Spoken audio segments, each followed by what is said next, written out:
So we are going to pick up with you all outside of Sunblight Fortress. You all are welcome to start to decide what you would like to do with the immediate present. As you do come outside of this castle, you are back on trying to look for the picture to redrop it so you all have a fresh look at Sunblight from the outside.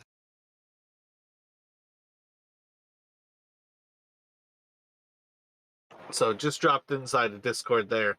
Again, you all are basically in that little crevice or that nook on kind of the left side of this tower, where you've got the actual keep to your right, the mountain extending to the north of you, and you are more or less currently protected from the elements, protected from the wind, and kind of in a safe-ish spot.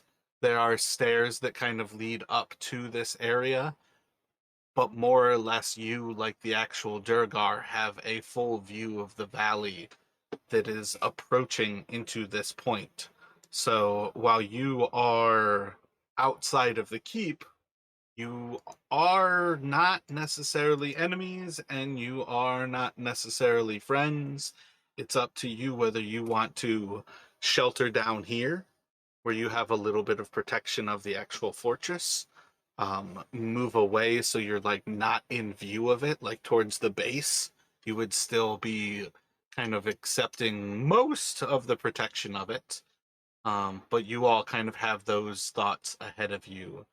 Again, as far as the actual map I've got you on in Roll20, to remind you, it's in already kind of a little horseshoe valley in a greater kind of horseshoe shape of that mountain range.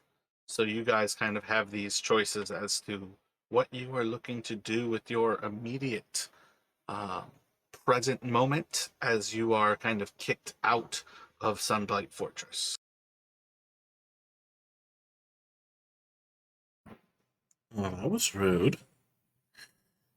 Whew, it's cold. Do you feel like you may need a rest, Brennick?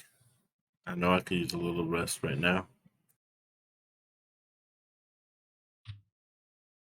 Yes, a bit of rest might be good. I'm just wondering, perhaps we should put a little bit of distance between ourselves, just in case they decide um, this truce doesn't hold. Out of sight, out of mind, and all that. Perhaps, not getting out of the valley, this area entirely, but putting a bit of distance before we try to settle down for the night. Agreed, agreed. Should we should we head off far or just up the up along the side of the cliff here?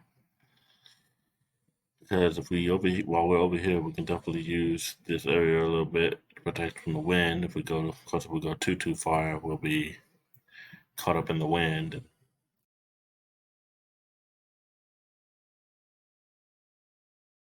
Yes, perhaps try to make it to the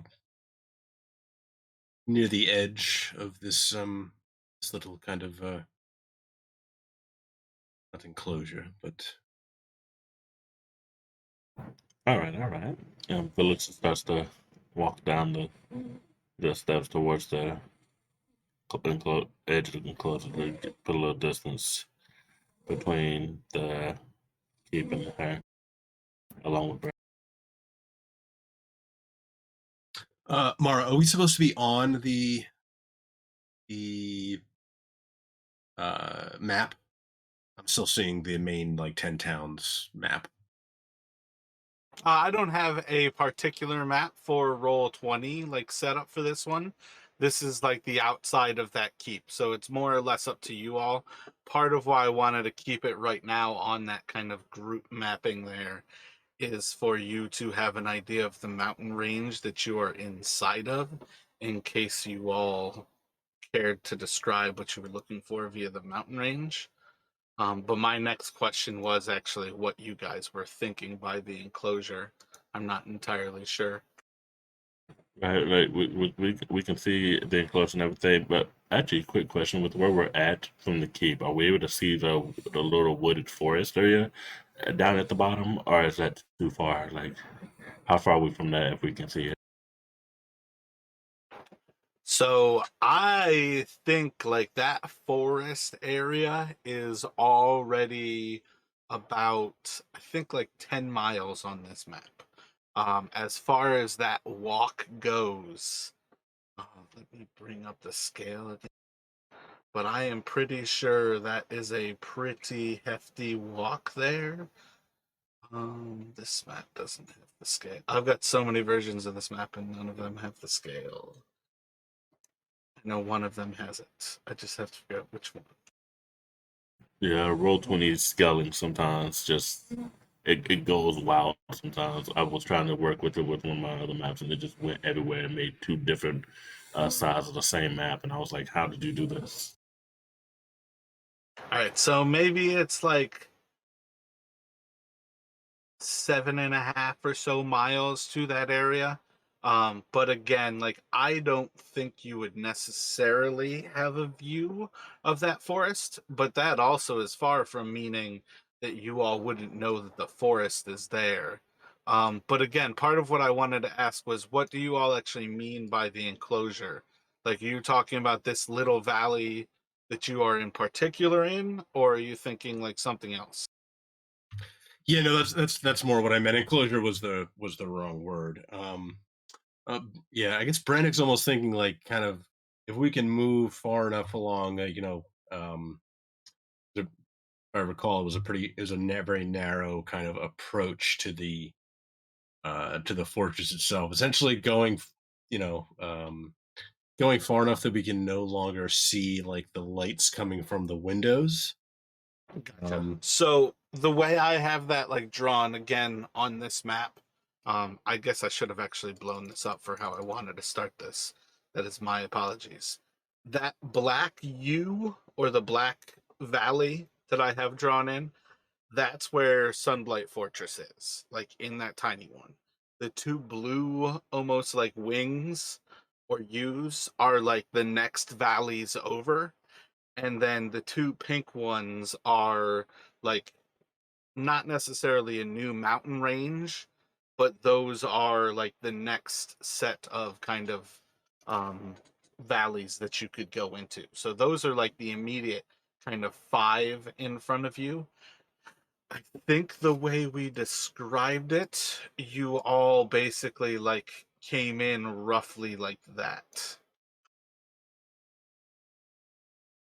yeah, so I think so. Brannick's thought is to maybe kind of get out of the immediate like the black area, um, like that almost kind of like turn the corner and try to get into like one of the neighboring valleys and kind of hunker down there so that we're not hopefully still a little bit protected from the elements, but a little bit of distance from the keep. Gotcha. So first thought is really to get away from the keep and put as much distance between yourselves and it as you can right now. Yeah. And then more or less, I assume going to the east. Do you all have thoughts about where you are going next? Like just 10 towns in general, trying to make your way back to Bryn Shandar. What are you all thinking there? Yeah, so Brannick's thinking we should probably give an update to Duvessa um, at Bryn Shander, and then I know there had also been some talk about the possible island of Oral being potentially open for that was another thing that had been discussed. But I think kind of Brannick's idea is to the first thing we should do is essentially give an update to her on kind of what we found at the fortress and maybe see if she's learned anything else or any there have been other kind of developments while we've been kind of out on this mission. Does that sound good to Valixis right now? It does. All right, so let me have I drew the green one because that makes more sense if you're going back to Bryn Shindar, that you would kind of be looking towards that valley to shelter in. So at this point, let me have each of you make perception checks at disadvantage, and then let me have you each roll a d6, please. So as you are coming down the stairs and making your way across these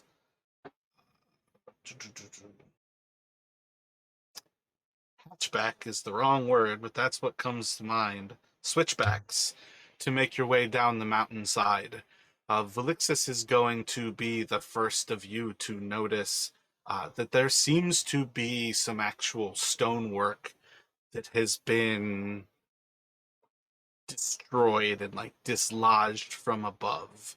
You all are coming to kind of an immediate realization that the castle almost seems like it has been attacked while you all were inside of there. And this does draw Velixis's attention upward and towards the actual kind of like ceiling and upper quarters of this, you're going to notice that part of the actual top area of the ramparts is actually destroyed and seems to be less finished and with a little bit of inspection. Like, it's not like heavily damaged, but there's signs of damage on the kind of roof of this.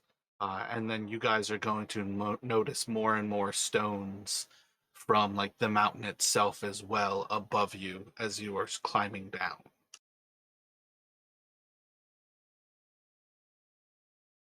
And once Velixis points that out to Brannick's going to recall, like, while we were inside the keep, there were those tremors and kind of loud noises that we had heard, and that seems like that might have been the whatever caused this damage, probably, but that was the source of those disturbances. This is what did this? Melissa just kind of looks around curiously to see if she spots. She does look around to see if she spots anyone or anything that should or shouldn't be there. The two of you can do inspections here. Investigations. And you said it seemed like maybe some of the stones had been, like, from the mountainside had been moved, or Yeah, so the idea I had in mind was that it was easiest to notice that part of these rocks were actually finished, and that will kind of like basically smooth, like worked stone, and that would be kind of the first thing that makes Velixis look up. Once you see that there are signs that the actual roof and outside of this place has been damaged, I think all of you are going to become a little bit more aware that there's definitely more stone kind of scattered about this area and the actual valley itself.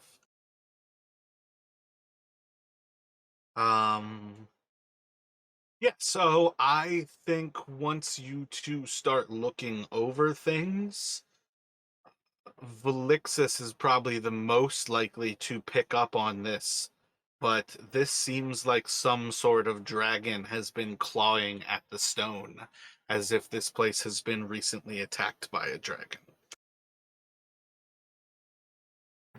Well, let's just kind of just looks at that and says, "This."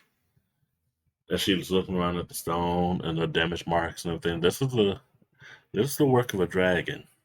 If not a dragon, something with very large claws. But from what I can tell, this is definitely the work of a dragon that attacked.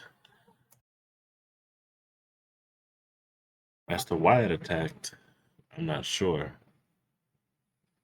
And would it be the same dragon? Okay. perhaps it doesn't like perhaps it considers this its territory and doesn't like the Duergar that sees them as interlopers or trespassers. Could be. Some dragons are very fickle that way. Trespassing the area, and especially you start building structures there, you're likely to get charged to a crisp. It doesn't look like it got all the way in, or unless it was small enough to actually fit through the hole. But I don't see. Doesn't look like it's still here, at least not from what I can see. We should probably press on a little faster. I wouldn't want to try to fight a dragon immediately if it were to return.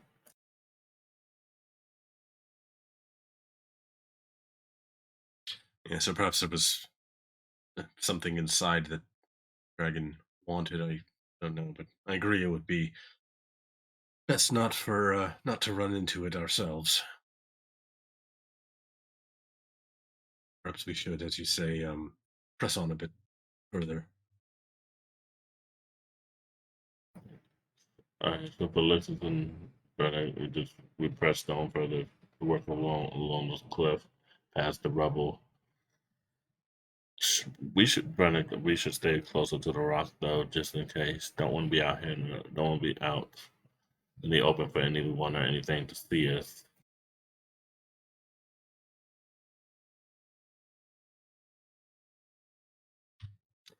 Agreed.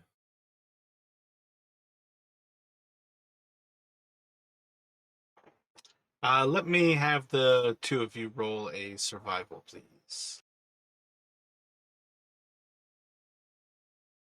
So you all can spend the next hour or so moving out of that valley and into the next. Taking a little bit of time, you will be able to find yourselves a shelter that you can kind of get like a little bit of a rock overhang in, and you can find yourself a spot to rest.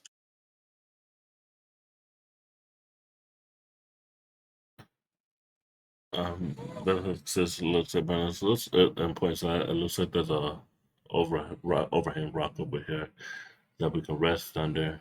Uh, should we take the time to rest? How long do you think we should take? We may not find a better spot, so perhaps we take advantage of this place while we can. I believe it's rather late in the day. I think we've gotten both of the short rests for today, right? So, um, Yeah, in my notes, I have you all probably towards the end of the Aurora. I've got it for early evening. So, yeah, I would say you are probably looking at, I think we are the 22nd, so it's like a waning moon.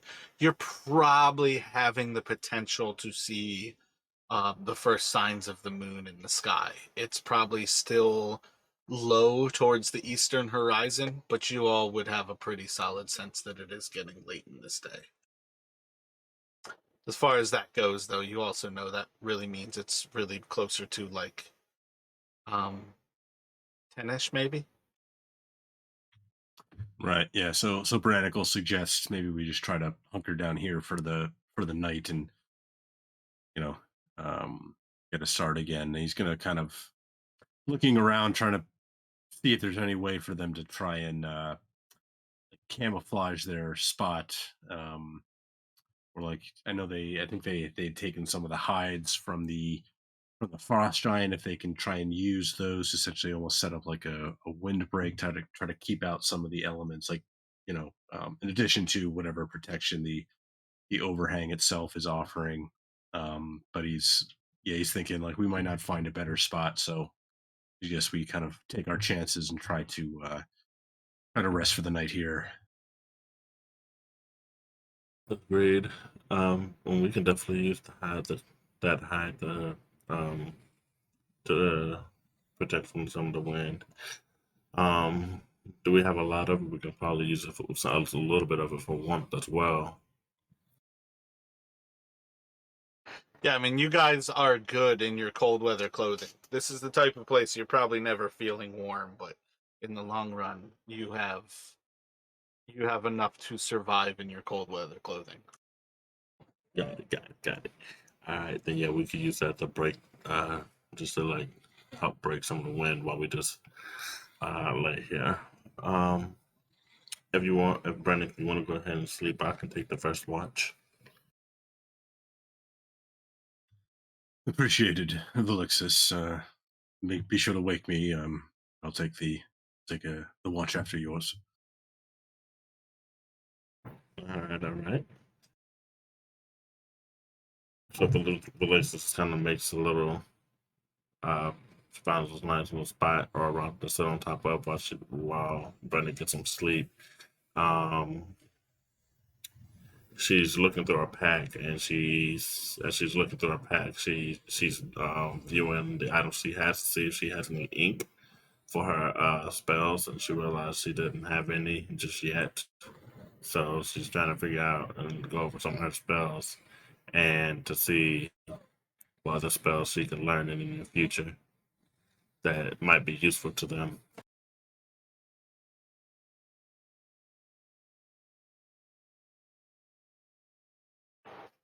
So while you sit down to watch here, you can certainly do other things, but if you are occupying yourself while you are on watch, you are going to be making checks at disadvantage because you are occupying yourself. Right. Like, this isn't downtime, this is watching, where you should be actively paying attention to everything. I know it seems redundant, but that's part of being on watch. You're not allowed to like have your little romance novel that keeps you entertained. You're supposed to be staring off into the darkness kind of thing. So if you feel comfortable, you are more than welcome to progress forward with studying your spells and kind of like doing useful things. But let me know whether you want to do that or whether you're actually going to watch. Well, she did start off actually watching, but as time went by, she started to go through her spells. So right now she's going through her spells. Gotcha. So roll a perception check for me, please. So while you are on your first watch, the actual sounds of the snow outside, the winds, everything's pretty torrential as far as how hard the winds are blowing, how hard it is storming. The way you all have sheltered inside of this cave keeps you pretty well protected from such things. But overall, everything feels pretty nice. You don't seem to have any sense of anything happening around you. As it comes to your second watch, what would Felixus like to do? Um, unless like she has started to actually put her book. She has put her book away, and now she's kind of just she's got to walk around a bit. She's paying it now. She's actually watching while walking around, basically just investigating the area around, making sure that they're all still good right now.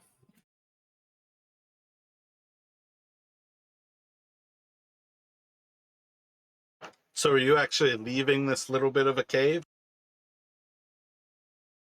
Oh,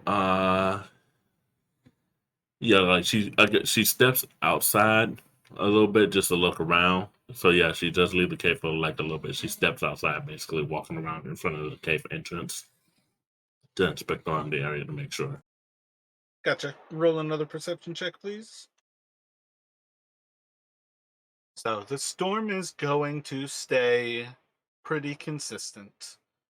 Very strong winds. You have a pretty weird sense of kind of how things are, that a lot of these winds are almost like blasting down from the higher peaks and almost picking up speeds kind of coming over the mountain, and the way they twirl into the actual like base area is making a little bit more kind of twists and turns, so it's a little bit more erratic how the winds are than anytime you're south of Kelvin's Cairn. You have a pretty solid chance that it's pretty much always a northeasterly direction that the winds are coming from, this is like blasting you from all kinds of directions. Makes it kind of go like up and through your actual gear. So there's definitely times where the wind is permeating your clothing a little bit more thoroughly. The night goes on. You overall are not going to have any real issue, and it eventually gets to the point where you are ready to awaken your uh, next watch. This can be Brennick, or we could go to Florinda here.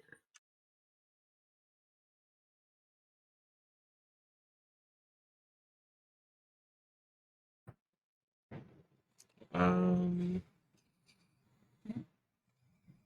Okay, I guess I'll have. I guess I'll go ahead and have Florinda do the next watch, and so Felicitas goes to wake Florinda and have her do her watch. Gotcha. What do you suppose Florinda is going to do on watch? Florinda is actually more disciplined when it comes to things like this, so she's actually going to sit and watch. Gotcha. More or less from within the shelter. Yes. Gotcha. So you can make another perception check here. So with a lot more attentiveness, Florinda is going to spend this time kind of thinking about the sounds and everything more or less that is kind of happening around this little shelter that you all have created.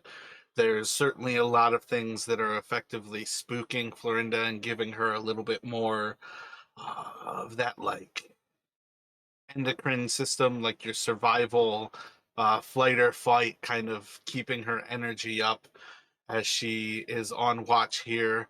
But nothing ever evokes more than the need to perk up, listen closer, maybe investigate a little bit closer, and more or less keeps continually finding that there's nothing of any real cause for alarm that is happening.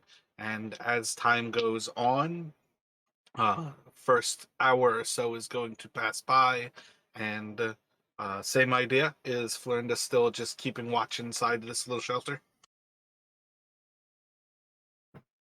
She is. She stood. She stood up though as we walk around just now because she felt she was getting a little tired, so she decided to stand up and walk around inside the shelter.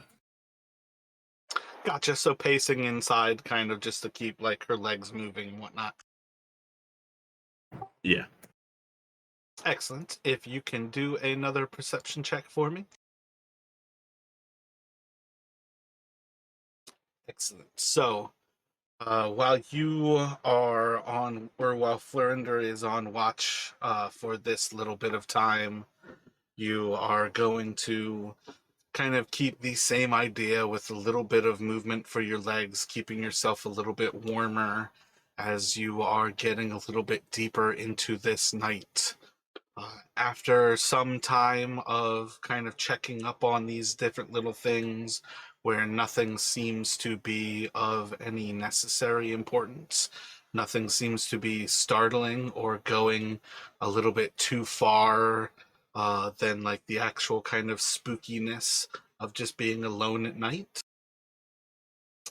At some point here, Florinda is going to hear a little bit of chatter in Draconic that seems to be coming from outside this little area where you all have taken shelter. And let me have you do an investigation here. So, at some point, while you hear this bit of Draconic from just beyond the shelter that you're in, you are going to see as a little bit of the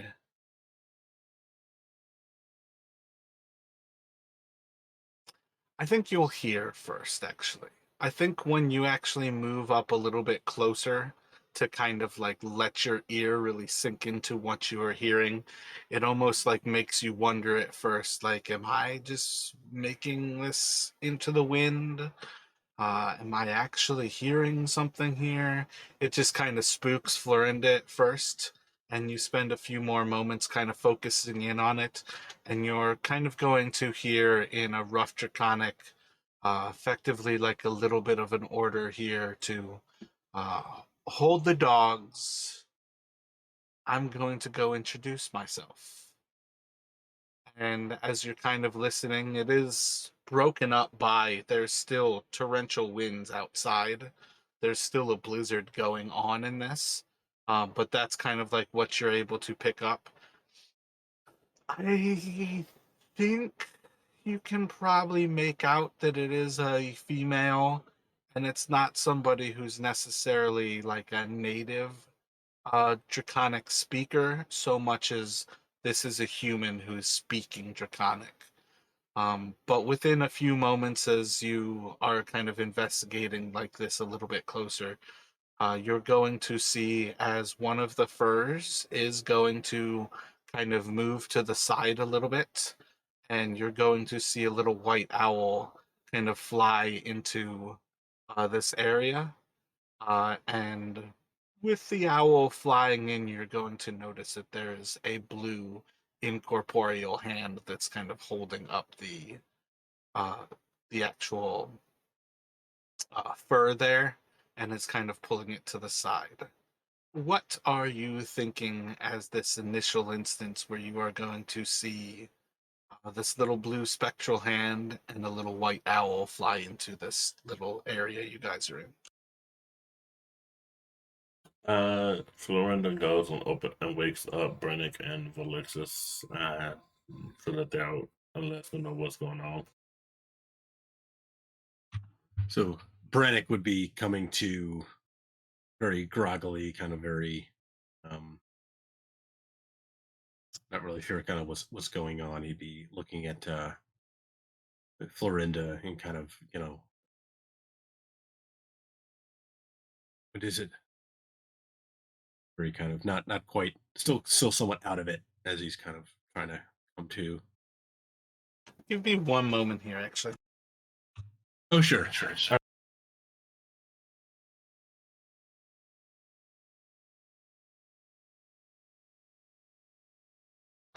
Gotcha. So I think around as Florinda is kind of shaking people to, you're going to hear in your head, Florinda, I'm no danger to you. I've come in search of you. In Draconic.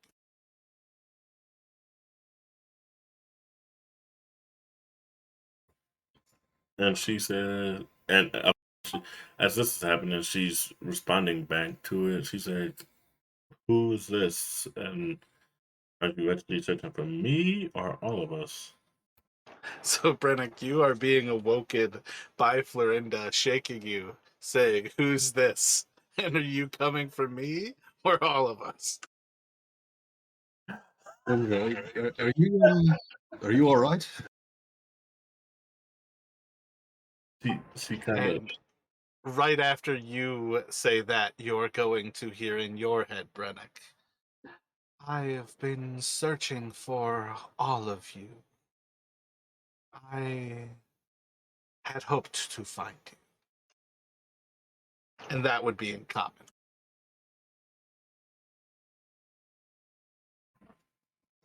Melissa, not Melissa, but Florinda kind of looks up and like, you don't hear that? I think I just did, and Brannick is going to try to he's going to try to mentally, not sure if he can how this is working, but he'll try to essentially mentally respond, saying, "You seem to know who we are. Might I ask, who are you?"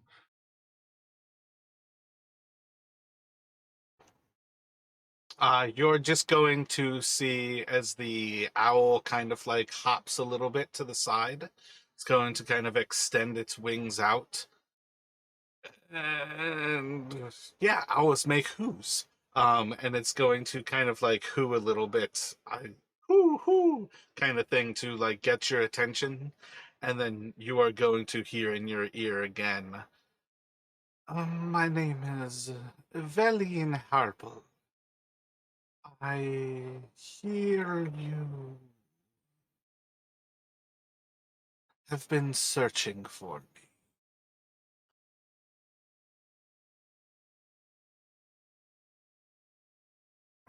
As Felix wakes up, the and hears the name, she's kind of looks at Brennan and she's like, who? Because she's kind of still out of it, so she's kind of like half Well, out. hold on one moment. Right now, Brennick is the only one who heard that message. He's the only one who actually responded to the actual conversation. Okay. And On the same level, though, that depending on how this all kind of breaks down, each time the owl watched Florinda wake somebody up, it would have been that same kind of level of Florinda shaking somebody. When they come to, they're getting a little message in their head. So at some point, it works better that it's Florinda and Brennick, so each of you is only role playing one character at present. But the idea is that this owl is kind of showing you, I'm watching, and that's why you're hearing this, but you're having the conversation. So. And I mean, imagine to someone like Brannick, most owls look alike, but does this owl look anything like the one that they saw sitting atop the elk um, back when they were first trying to make their way down south? Or is he able to tell whether it's you know a definitely a different one, I like by coloration or something? I don't know. I don't know all that much about owls outside of what we had in Ohio. Feel like the owl that you all would have met on the mountain ranges originally coming here would be like some sort of an Arctic owl, a little bit more properly an Arctic creature. It still would have been white. I think this one is going to be a little bit more of kind of a normal kind of owl.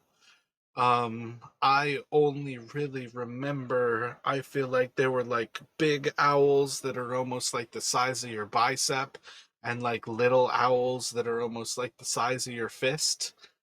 Can't actually remember much more than that, but I'm going to say yes, it is going to be relatively clear that this owl is different, but at the same time, they are both still white owls, and I'm not sure if that would be comforting in the least bit. Right. And does Brannick recognize the name Valian Harpole? Let me have you roll. This is where I have to break it away from the actual seeing the future here. Let me have a D100. Well, he's for what it's worth, he's also used up both of his portent dice, so he's no longer able to. Yeah. I mean, in the long run, though, I want to do it like that regardless.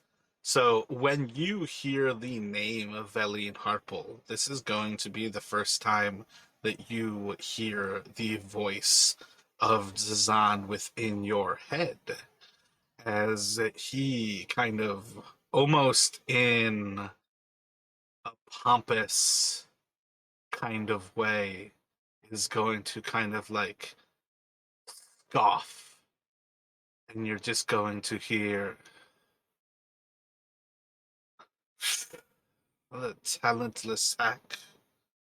She's gotten by with her family's money and little else. And I think with that, He will also name the owl, which I'm not sure if I took down the owl's name in my notes. But if you give me time at some point, I will have the name of the owl that he will tell you, and that will kind of confirm that you are looking at Velene's familiar. So Brannick will start a little at hearing Dazan's voice, given that he thought that Dazan had perished back during their fight with the um, Lightbringer, or the creature from Oral. Um, but he's going to kind of try to like put a pin in that. Doesn't want to try to talk to too many different voices in his head at the same time.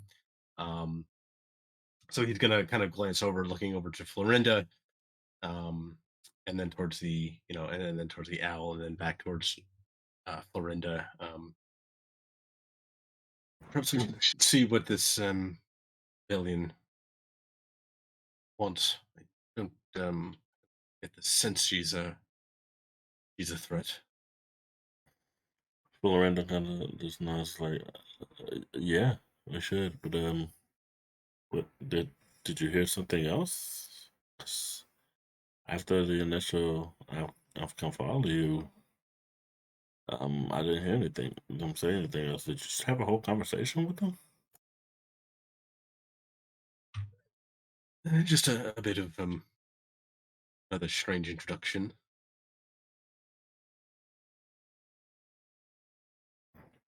Wizards in your mind speak. I swear. All right, should I? I'm gonna go wait for Alexis.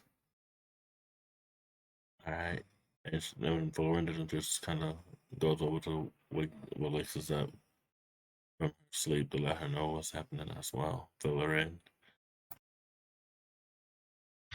And Brannick is just kind of very wearily, kind of like, extricating himself from kind of where he's, tried to snuggle down for warmth, and make himself look a bit more, presentable. Just, maybe brushing some of like the errant snow off of him and stuff, and kind of waiting to see Valian actually approach, and he'll kind of mentally try and again reach out and say, please, come in.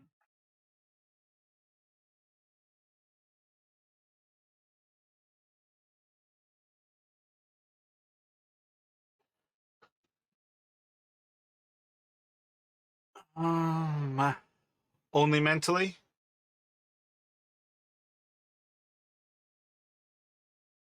I think at first, and then if he doesn't get a response, he would say it out loud in common. Gotcha. Yeah, so you're gonna find the second time you try to say that you try to like speak back that it's not going to quite work out like that. Um, and then after a few moments, you'll see from outside as the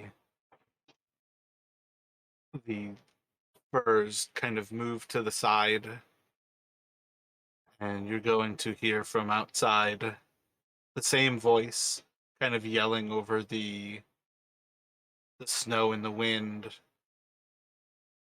I'm going to come in. I'm no threat to you, and I hope you won't be any danger to myself. If it would be okay, I would bring my friends in for shelter as well. But for present, it will just be me. Is that acceptable to you?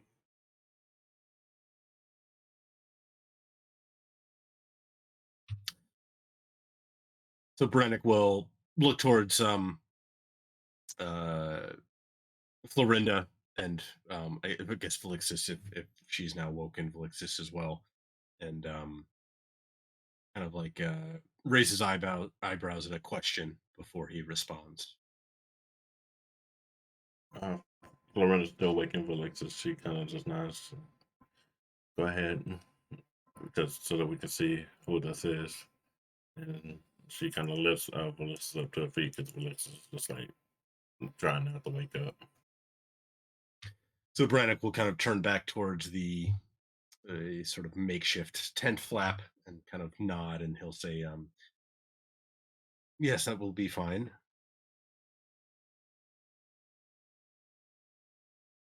So when you say this, you'll still seeing like a blue hand. It'll very much remind you of your own mage hand, kind of holding one of the furs to the side.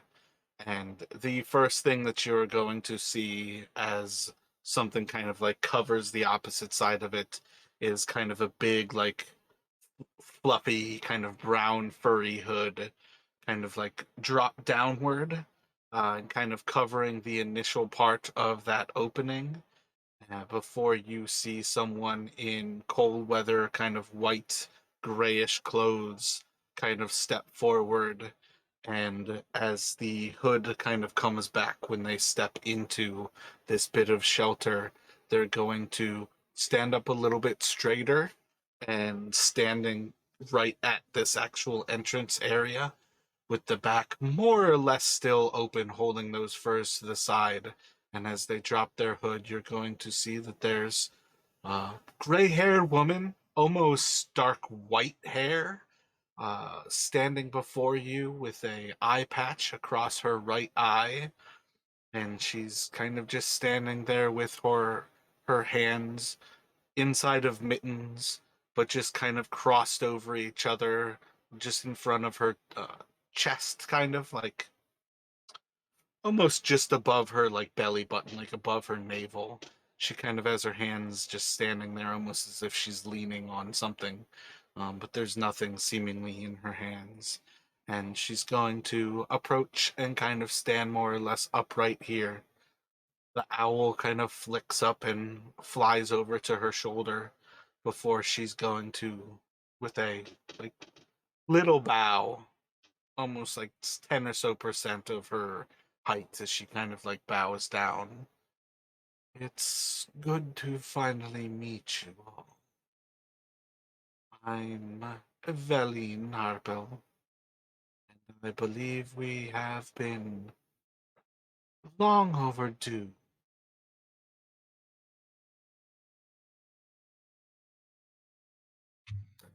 Brannick will kind of nod in return, kind of matching the cadence or the amount of her nod, and he will introduce himself. He'll, I'm I'm Brannick, but I sounds as if perhaps you already knew that, and he'll gesture towards Florinda and Alexis. I think Brannick has left Dorian. Dorian's just off snoring, still in the corner, but he'll introduce um, the two kobolds, and he'll mention, and this is that's Dorian over there.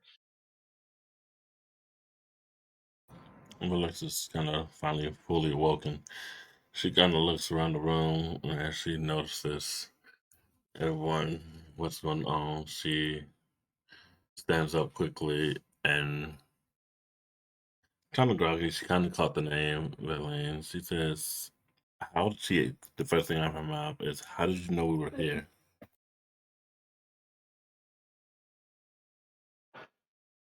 Just kind of looking to you. Most animals, when they die, they don't choose to skin themselves and leave them across the stone.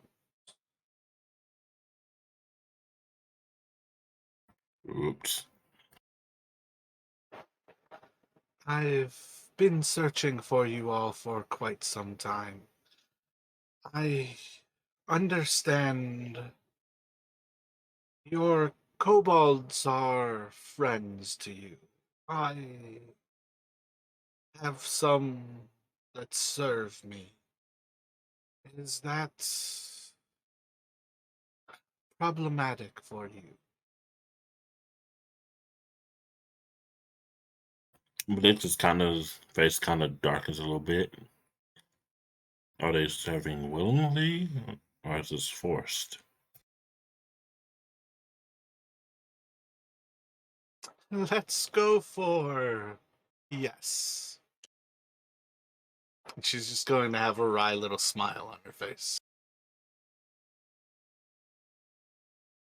Brannick will kind of smirk at the equivocal response, but he'll glance towards Velixis and um, then back towards Velene.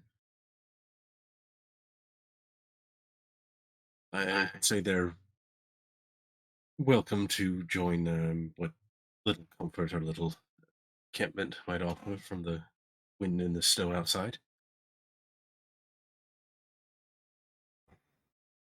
The the villagers catch Brennick's smirk.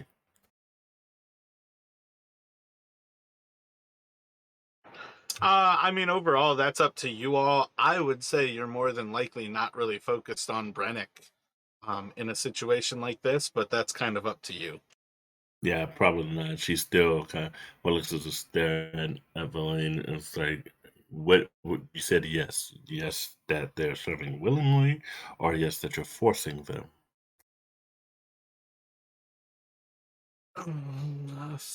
Force with kobolds is not always needed, nor is it lacking.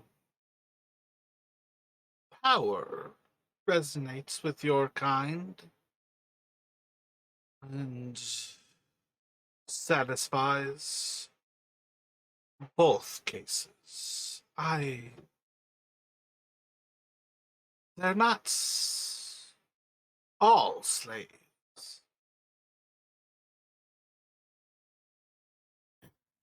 Alexis kind of just grits her teeth because now she's just kind of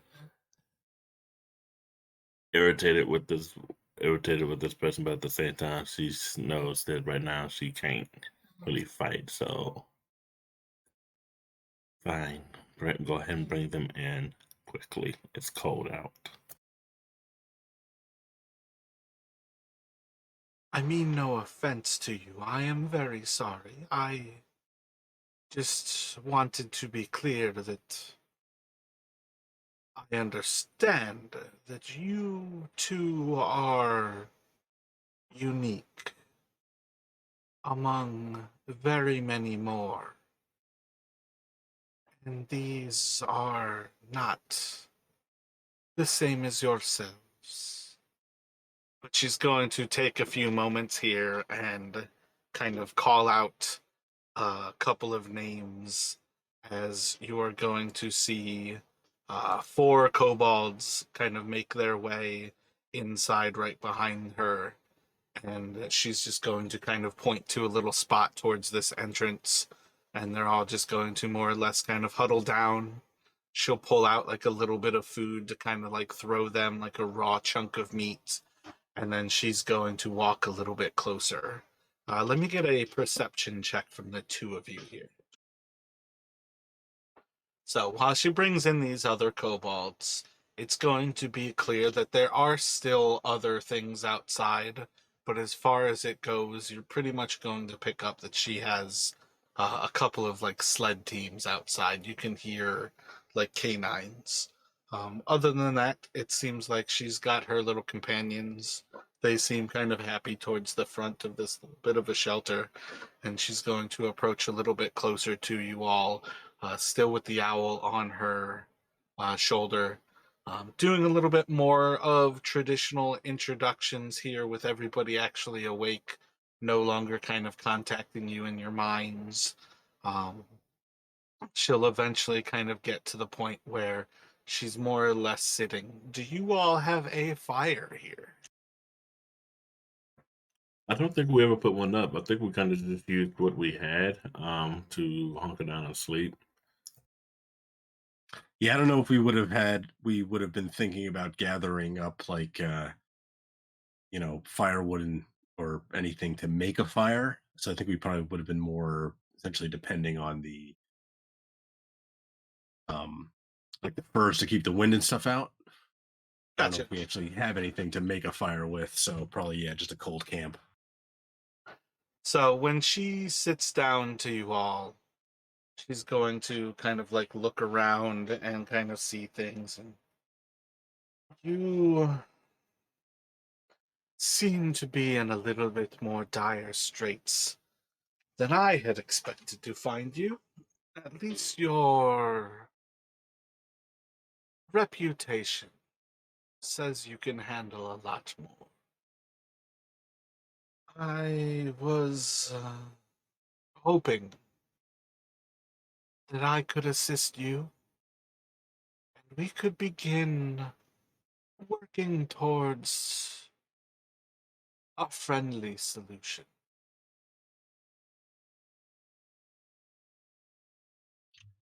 Well, I'll not deny we've had a bit of a rough go of it lately, but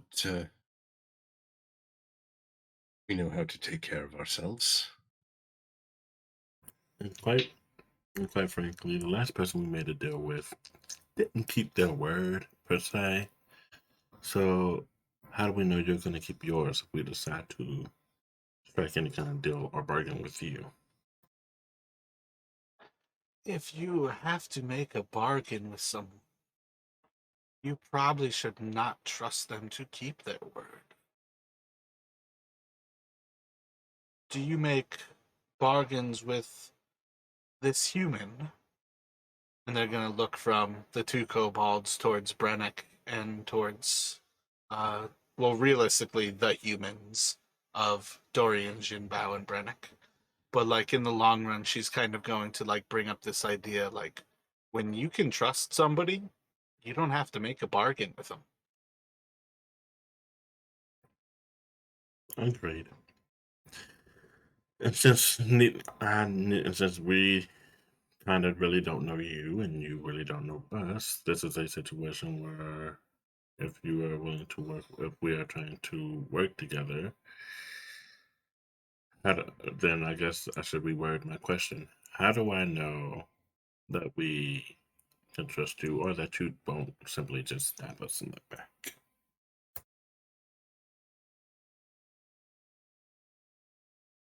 Well, I would think that pragmatic self-interest is the bedrock of any good bargain. Seems like if she's gone to the trouble of searching us out, perhaps there's something she wants from us and something she can offer us, something we can offer her. Yes, I think perhaps we should hear her out at least. Kind of looking over you all, seeing some of the blood over everything that's pretty fresh still. You're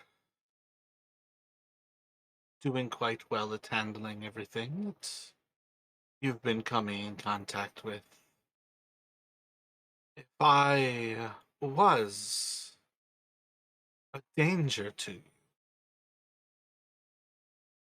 someone who has bled so much so recently might be among the easiest of targets to encounter and perhaps to take advantage of. But I've come peacefully. I've showed you that, and I've tried to. And kind of looking back towards Velixis, and don't you find that actions speak so much louder than words?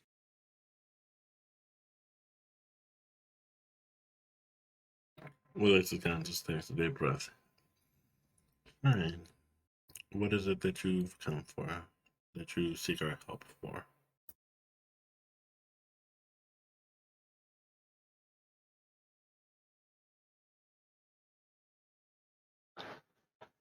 I believe we are all looking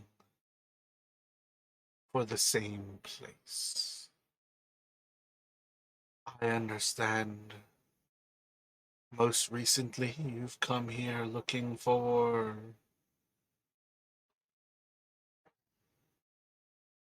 wars. Did you find them? The Durgar?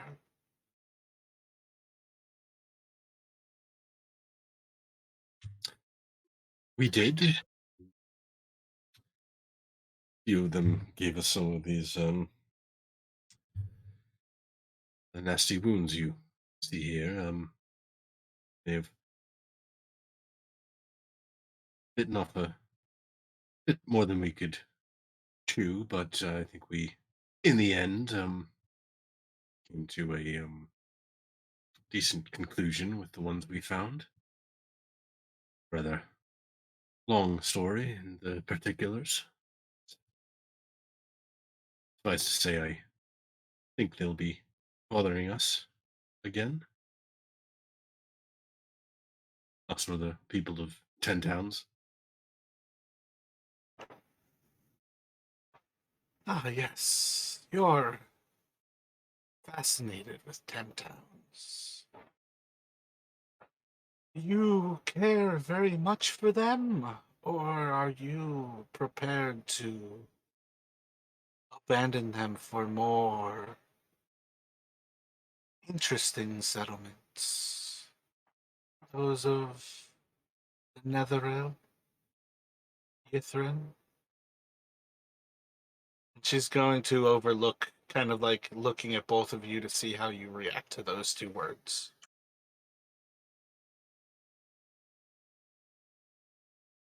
So I think Brannick would try to hide any reaction he might have when she speaks the name Yithrin, but he would definitely kind of like I think almost like involuntarily kind of like his brow would furrow at um kind of her mention of it, that she knows about it.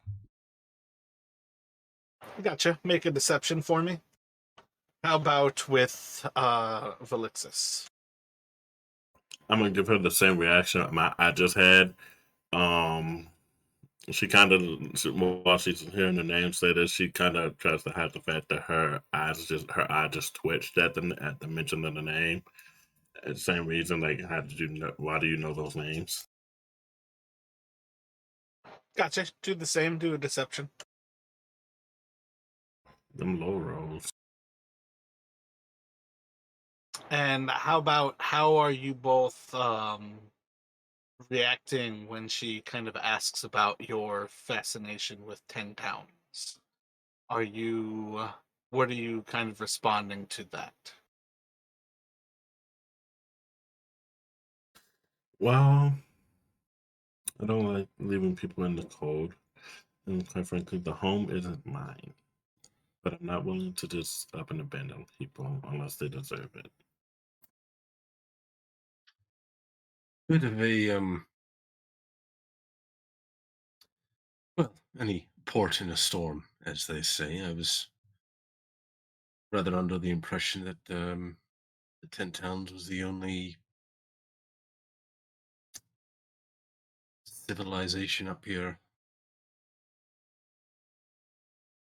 that had what we needed. So, but I admit I've no enduring love for the place.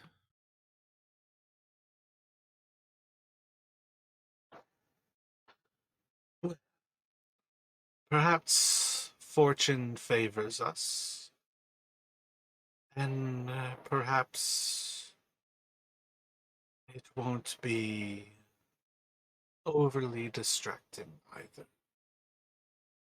You may find, as we continue our journey together, 10 Towns is in danger, and the Durgar have not finished what they began. Are you aware that they are attacking 10 Towns as we speak? Well, it's kind of just, I was kind of widen. What? Like, and she's kind of trying to, and she's trying to think to herself, like, her eyes are done. It's the same ones that they just drove out of this keep. And she asked, where did these Durga come from?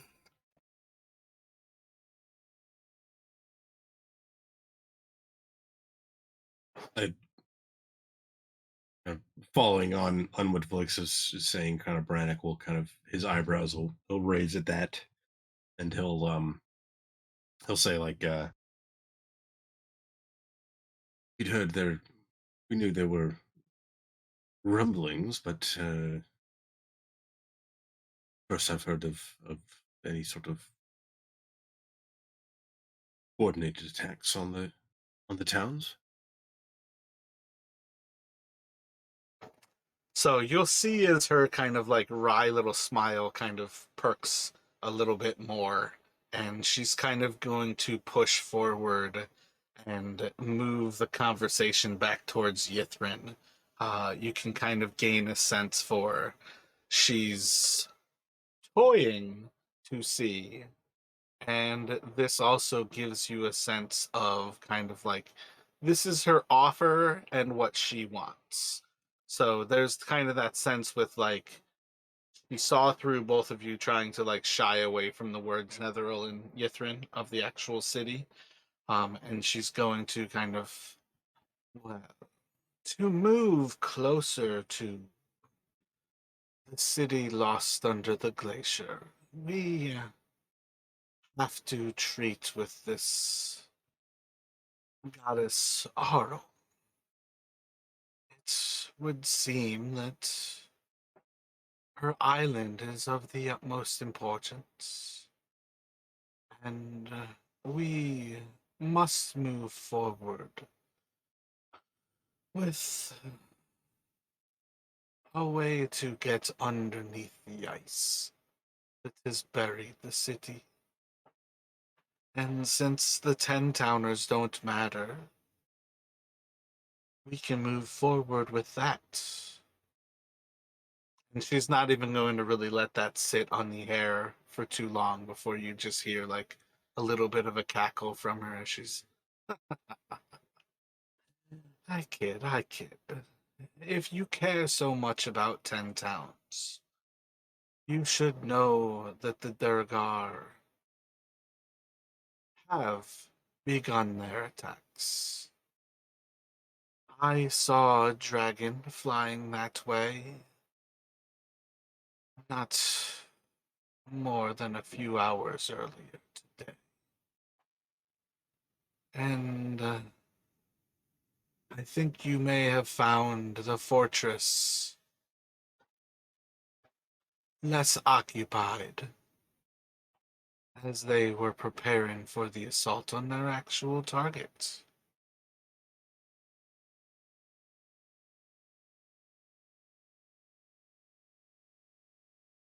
So as she's saying this, Brannick is thinking, okay, we did hear about the stone dragon that the Dwargar were building, and he's gonna look towards Velene. He's saying this dragon is in league with the Duergar. This has all been will be sent on a wild goose chase. Well, no doubt you may have had a chance to stop the dragon before it was used. But perhaps it is too late now. I assume if the Durgar have a dragon on their side, that any of the dwarves who have been in place in the 10 towns would take that as a valid time to attack. So I think while your wounds show you to have defeated the Durgar, that perhaps it was too little too late. And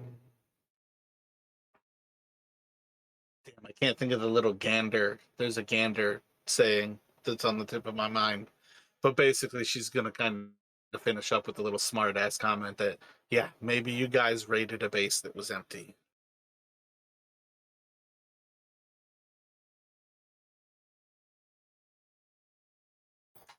But go ahead. Um, as the fact that she's basically hinting that we raided a base that was empty. Vanessa kind of asked, what would you have been looking for at the base? Is there anything particular that we should have found or that may have been overlooked? The only interest I have in 10 towns is your interest in 10 towns. I could care less about what these Durgard do. I've come searching for you.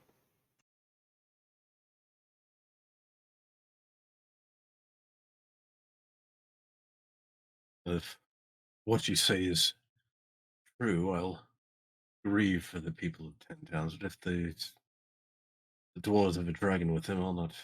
I, for one, need to throw our lives away needlessly.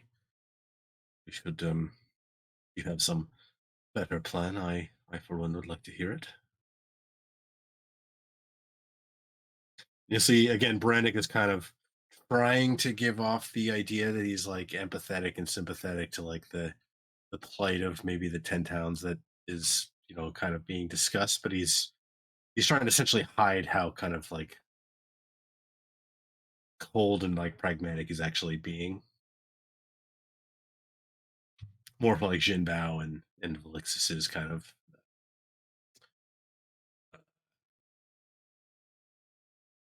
thoughts than for Velene's. This is just agrees. Hopefully, in Stupid Base, do you have a plan to deal with this, or is it just information you wish to bring forward to us? Deal with the dragon.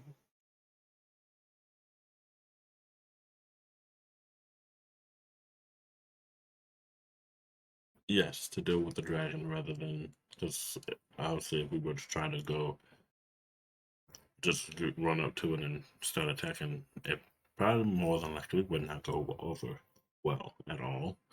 And I'd rather not end up on someone's dinner plate, if you know what I mean. Well, if we all agree, then I think the ideal plan is to abandon 10 towns to their fate. And we can go discover some of the most powerful magic to have ever been created. Alexa kind of takes a deep breath. We will not just up and abandon these people out of the blue. If there is a way to handle this, then we need to find it. Or at the very least, have the people evacuate. But we can't just abandon these people. I mean, we can, but we're not going to. Well, if you would like to die to the dragon, I would be more than happy to give you all a speedy return back to 10 towns. I have 6 kobolds and 3 sled teams. We are more than capable of getting yourselves and all of your gear back to 10 towns. That's quite a speedy return. If you decide that there is a way to help them, perhaps we can help them. As long as you're willing to help me afterward, we should be a great team. But you should know I have no intention to die to this dragon. The people of Ten Town are not my concern.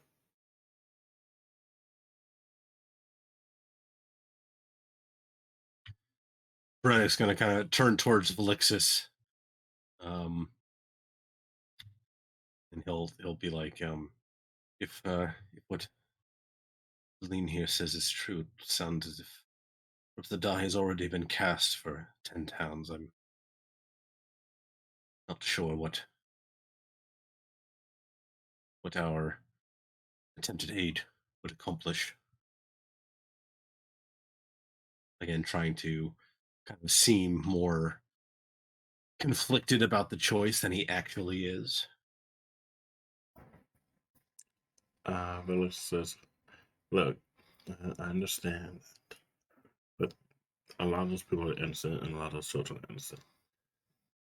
And some of those homes were already abandoned, yes, which means it shouldn't be too much to get all of them out. And she kind of like starts to think, but maybe I'll regret this. Maybe the wizard can help us. If he knows a way to teleport all the people out into a safe area far away. If we can at least get a quest like that to him, maybe he'll be able to help. Then we can leave without having to actually fight the dragon. Well, Vilix says you speak of evacuation, but where are these people to go? It's not, as we can attest ourselves, there's no safe places here. You may be searching in vain for a solution to a problem we cannot solve. How do you know we Wizard cannot solve the problem? agrees he How do you know we cannot solve the problem? We have yet to even try.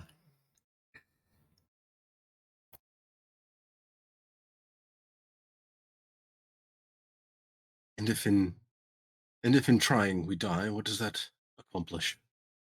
Nothing. Except save our deaths.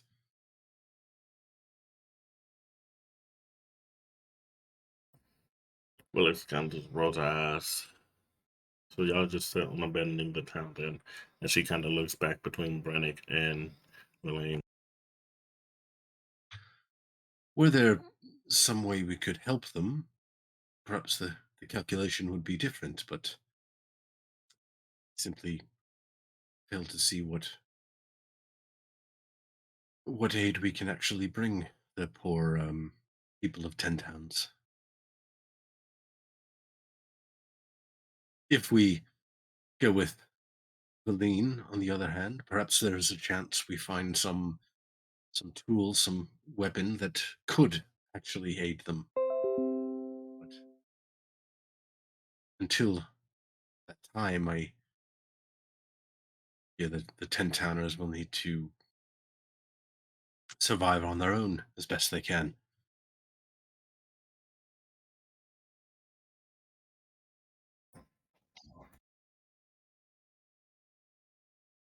This is neither the first nor the last time that the 10 towns have been under threat. They don't need you. Does the magic not call to you? And she's looking towards Velixis.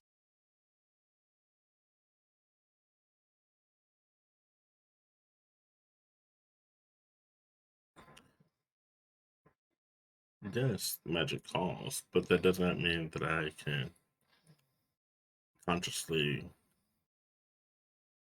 just ignore people in need. The very same people who would kill your kind at the drop of a hat. They're very same. I've had my share of issues. I've had my trouble dealings in the past. But the one thing I have learned is that they're not all terrible. No matter how much I wish to believe that, I've seen that along my journeys from past issues. So yeah, the ones that would show my kind on sight, and even the ones that wouldn't. So, at present, I would say let's take a break here. When everybody comes back at or before 5 o'clock, or rather at the hour, we basically kind of need to, like, we can continue forward, but we kind of need to make a decision whether you all are looking to return to 10 Towns and fight the dragon that the Durgar have released, or whether you all want to um, go with Velene. Of course, you could go do something else, but effectively, she is trying to team up. She is offering you all a ride back into 10 Towns in order to kind of show you, like, you guys can work together towards a common end and find your way into Yithrin. And with this rest that we had, this was a long rest, right? I You think all don't technically have a long rest right now. it's like in the middle of the rest. I think right. It was during Belinda's or Florinda's Yeah, second watch. right now you all are 4 hours into it. Yep, it is the middle of the night. If at some point you guys like come to a conclusion and you're done role playing this immediate like meeting, then we'll kind of progress forward there. But at present, yeah, this is still, you guys are severely injured, and it's still the middle of attempting resting. Right, well, I'll be back in a few minutes. And Rashad, when you get back, we can kind of feels I don't know. Be nice if we had Don here as well. That was that was definitely kind of the weird thing that came to mind there. Is it was like, oh shit, we can literally get to a stalemate point of having two people with two different ideas.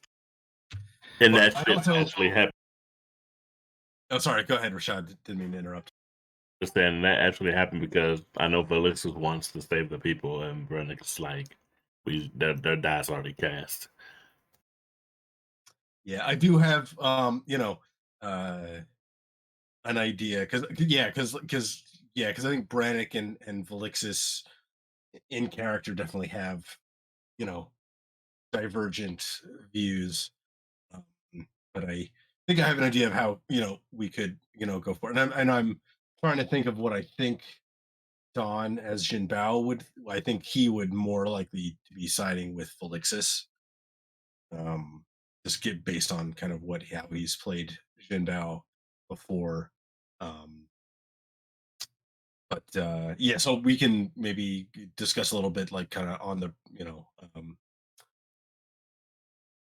I was whatever kind of happens. vaguely thinking the same thing, that I felt like Liu Jianbao is probably only going to go for Valene's plan, like Velene and leaving 10 Towns, if the two of you agreed to ignore 10 Towns.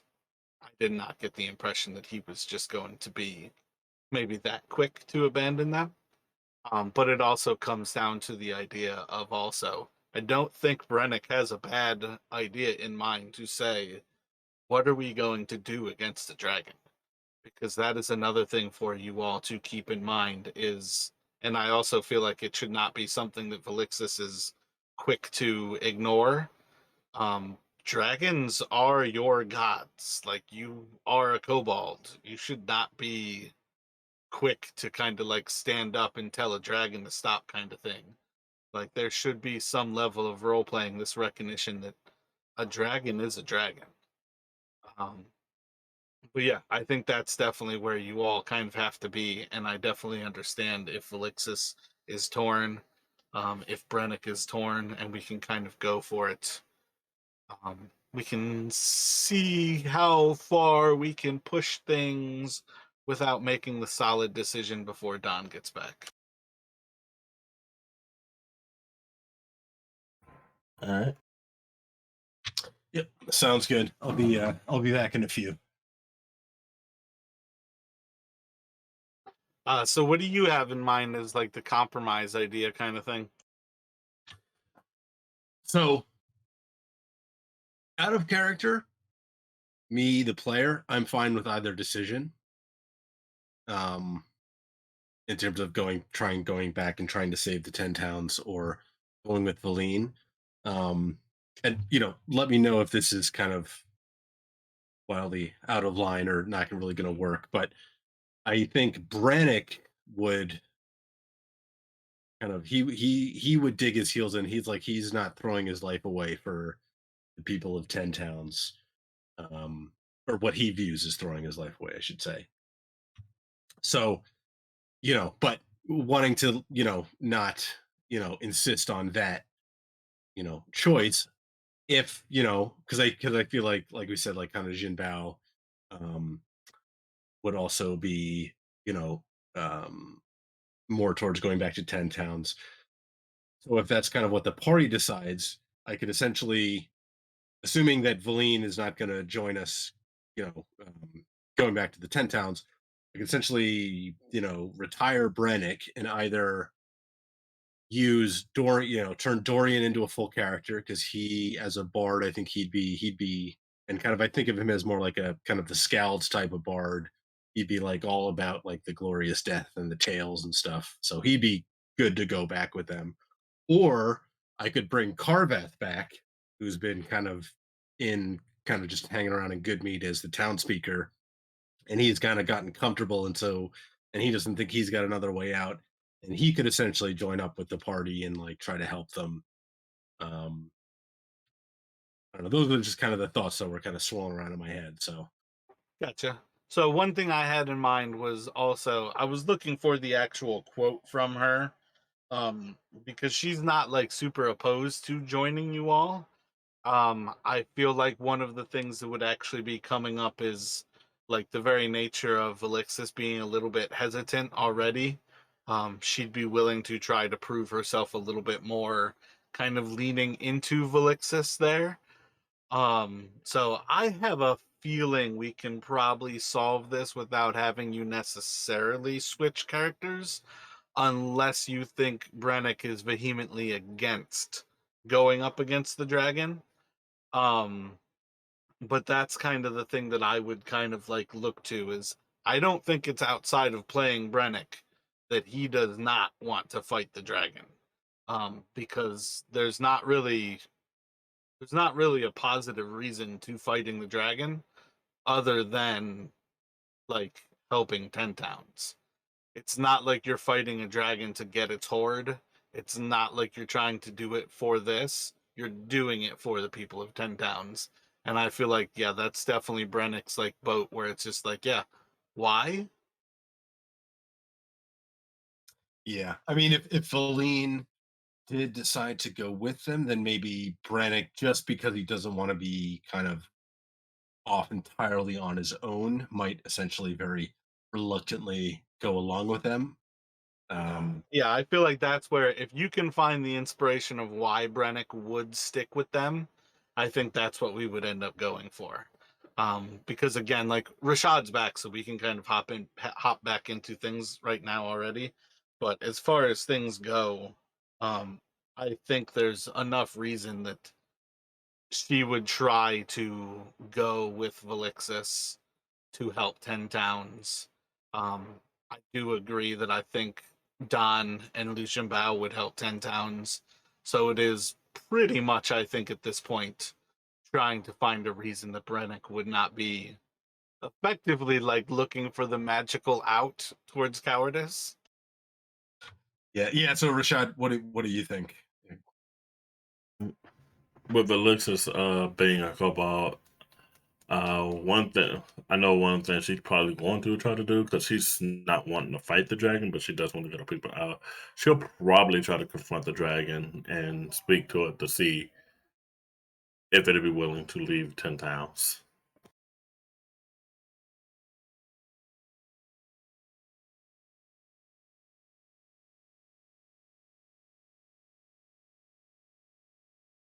So like try to bargain with it, you mean? Pretty much, because she knows that for a fact that if we were to fight right now, without having any rest, and two, not knowing the full extent right now, she knows that we would definitely die, or at the very least, one of us was going to die. I think even at full strength, trying to fight, assuming this is the same ancient dragon, I think we're toast either way. Yeah, so for If Alexis, we're we, definitely going to try a diplomatic approach first. I mean, yeah, yeah. If we were to fight it head on, versus trying to, yeah.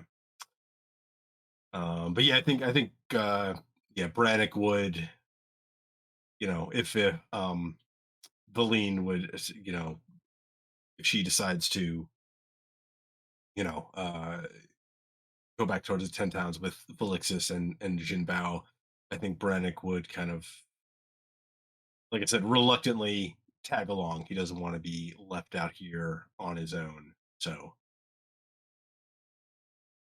and I think it would be less likely that he would be able to convince Felixis and Jinbao to his point of view. So, and like I said, as a player, I'm good with either outcome. So,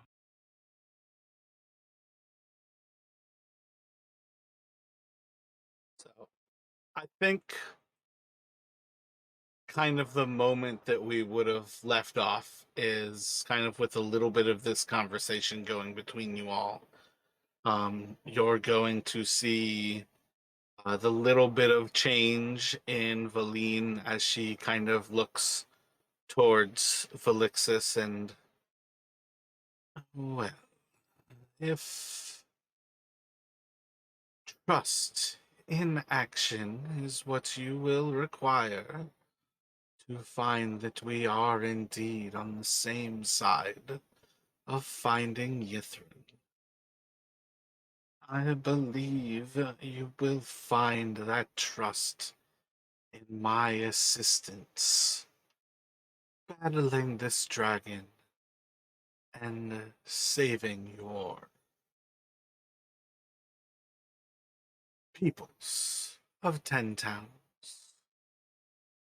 After all, a wizard worth her weight has never shirked the opportunity to test her spells against a dragon.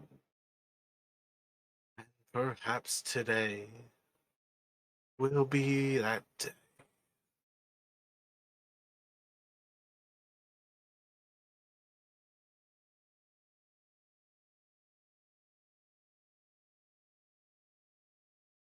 She kind of, Valencia kind of looks up. Well, hopefully, we won't have to actually physically fight. If I'm able to convince the dragon to turn back, or that attacking 10 times wouldn't either be worth it or even entertaining.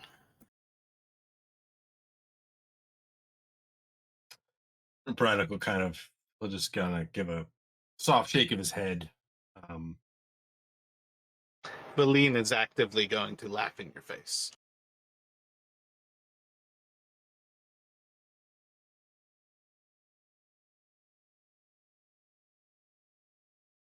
When she kind of gathers herself after about like 3 minutes of almost hysterical laughter, she's going to look back to Vilixis and, you you were serious.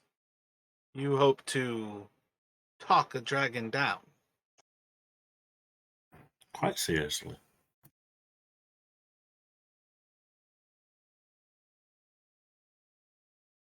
Well, perhaps I'll fight the dragon from a little bit further back then. I don't intend to die to try to recruit you. I was hoping for living adventurers to help me. Don't worry, I intend to walk away from this.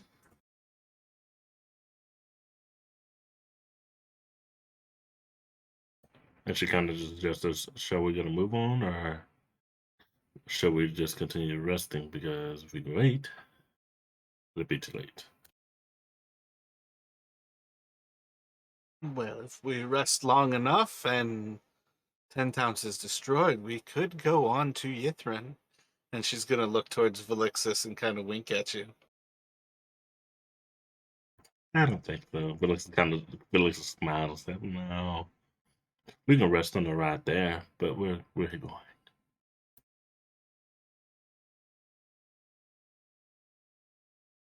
if 10 towns is doomed in the next 4 or 5 hours, I'm afraid there's nothing we can do. I would suggest we try and at least rest the rest of this night throw ourselves back into the fire? Well, instance, how long would it take for the ride to 10 towns? And how long do you think it'll take before the dragon arrives there?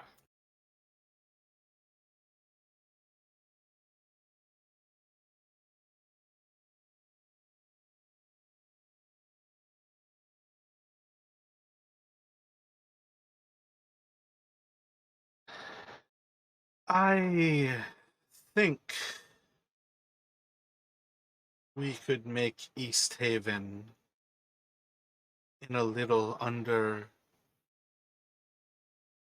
12 hours. Perhaps we can make it to Dugan's Hole in 8 and Bryn Shindar in 16. I didn't actually think to have these pre-calculated, but I feel like that sounds about right. You're about a half a day by dog, forced march. Oh, that's perfect then, Brannick. We can just rest on the way there.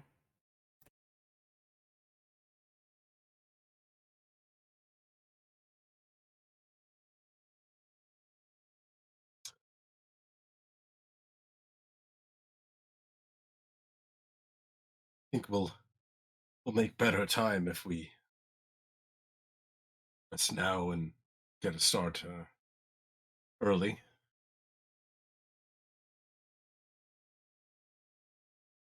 So you're saying we'd make better time if we were to lay down right here, go to sleep, rather than hopping on the sled, sleeping on the sleds on the ride there. We'd make better time taking 4 hours laying here before getting on the sled.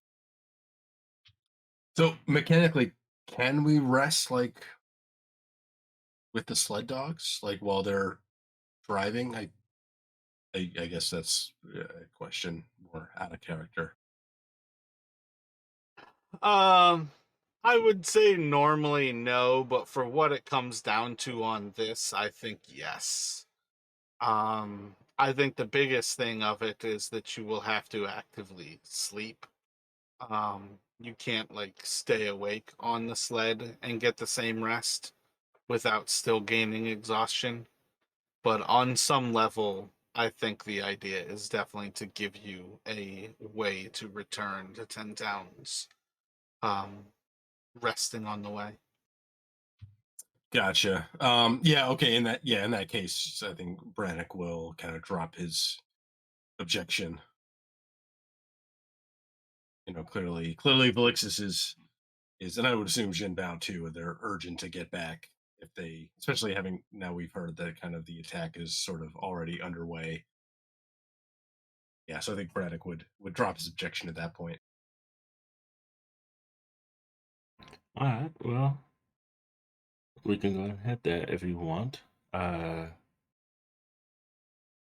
You can lay on the sled first and get you some sleep. Make sure you're tied to it, and then we can swap. That way, we both get rest.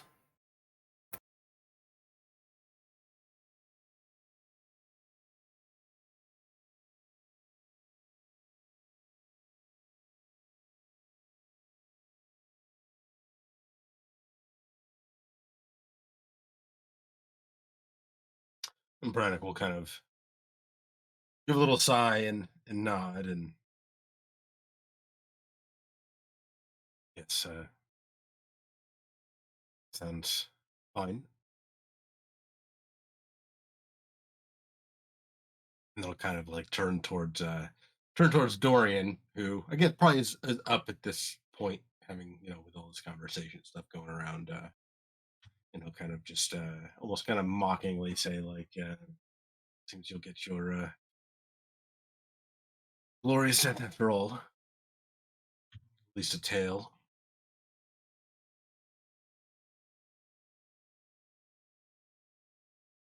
So it's clear like Brannick's not going to abandon them, but he's definitely kind of still clearly reluctant about their chosen path. But he's gonna, he's not gonna leave them in the lurch. He's gonna, or not gonna go out on his own. So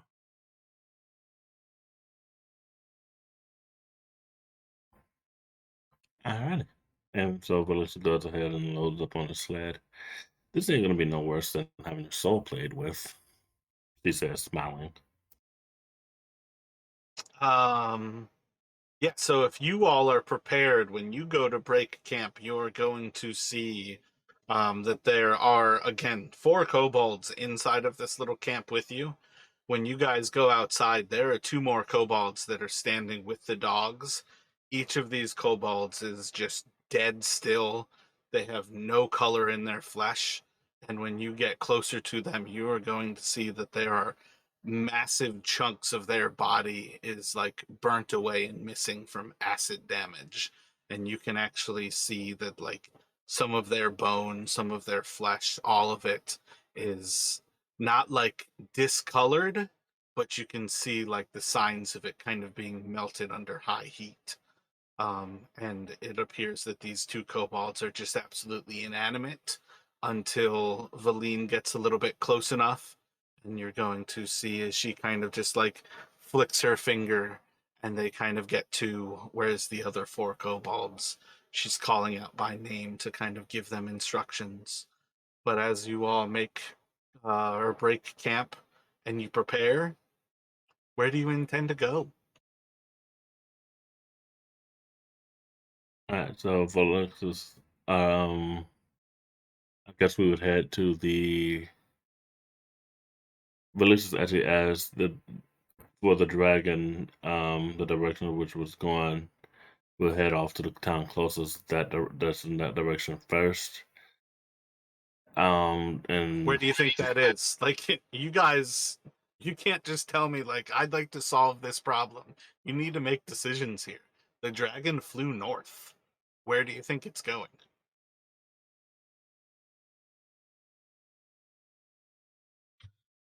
so Brannick would say, we know that there were, we know that there are Dwergar in East Haven. Doesn't we didn't see any in Dugan's Hole. Although given where we are, probably makes the most. I mean, Dugan's Hole seems to be the closest, civilized point. So it probably makes most sense to head that way.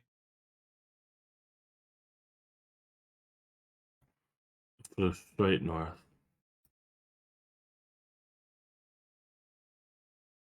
So I think Dugan's Hole is about like 30 miles away. I think Brinchendar is about 40, and I think East Haven is about 40. So you guys are looking at least that is craziness. I think as far as a dog sled goes, it is at least 2 days of travel. Jesus. Yeah, because we took a couple days to get down. That we took at least a couple days to get down to where we are now. So Yeah, that's true. Yeah, that actually does make sense. But still, just to hear it, that is the absurdity. Yeah, I mean that's part of the reason why I don't understand like why you would ever waste time with dogs like in the campaign besides that people like dogs because effectively they travel 1 mile an hour. Um oh, I guess you go a half mile an hour with snowshoes. I've let people go a mile an hour. But dogs travel 1 mile an hour. Oh, I know what it is. They have to take a rest every hour. So you basically travel for an hour and then they take an hour off. Whereas with snowshoes, you can just make that straight distance. yeah, like they can be useful as pack animals, but they're not quicker than us just essentially traveling on foot. Yeah, but the difference comes in with what we've kind of got in mind here, where I think this is an opportunity where you can rest while the dogs are moving. Right. But yeah, I think I think with what it comes down to is even with a forced march, you're looking at a day's travel.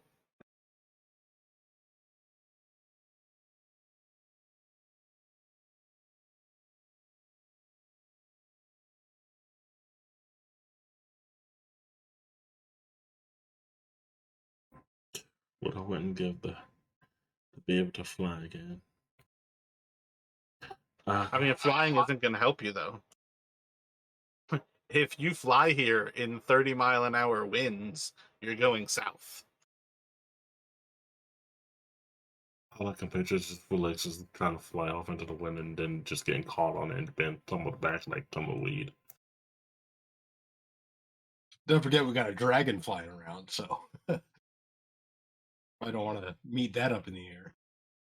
Hey, look, flying lunch.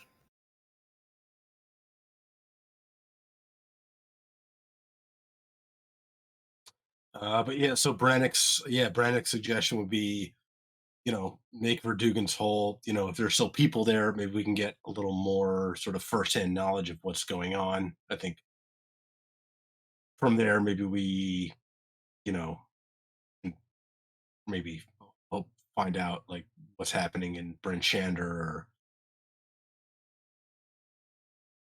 Right. see, maybe Dugan's hole's already been attacked, but probably he's thinking it makes the most sense to try and get there first, the closest. Right, and what else states if the people are still there, we can see if any of them spotted the dragon. Which I'm pretty sure they would have, and see if it's still headed straight north or if it changed direction.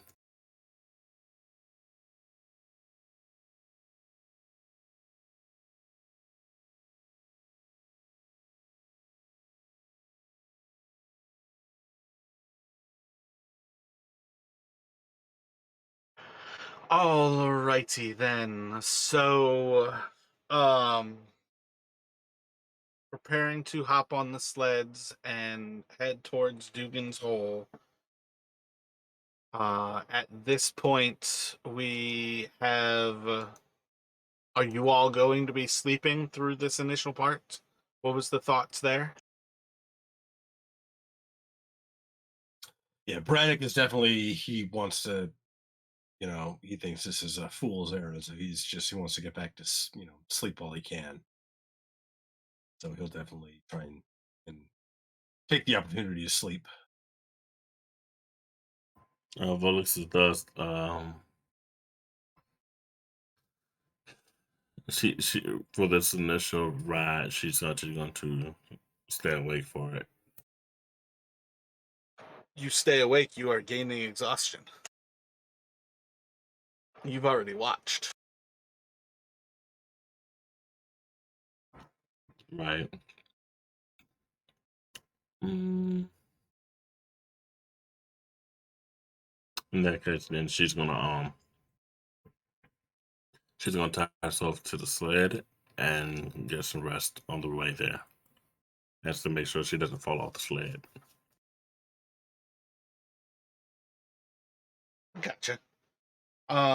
So you all can hop on these sleds. Let me have you each roll. Guess really I don't have that. Figure out how this would work.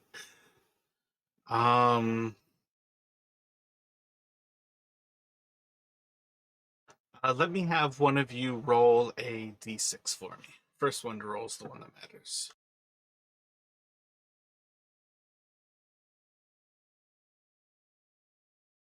Good that you guys agree.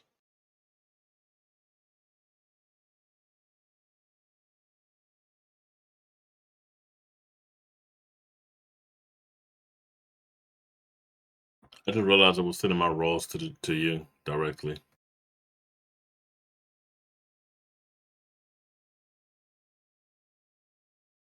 Oh, word? Yeah, I didn't even notice it first.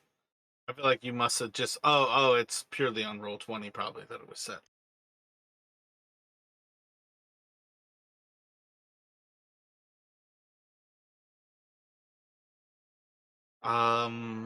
So yeah, you guys can take a long rest here.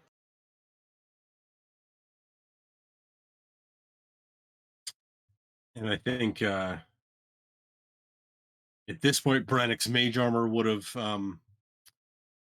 his second casting probably would have at some point in the night gone away, and he has no ability to cast it again until he finishes his rest. So Oh, that's what I mean. Like we're gonna pick up later in the morning here after you guys have long rested. gotcha. Okay, in that case, then yeah, and the first thing he'll do in the morning is cast it again. So just wanted to throw that out there in case we got stopped in the night or something. I need better cobalt tokens.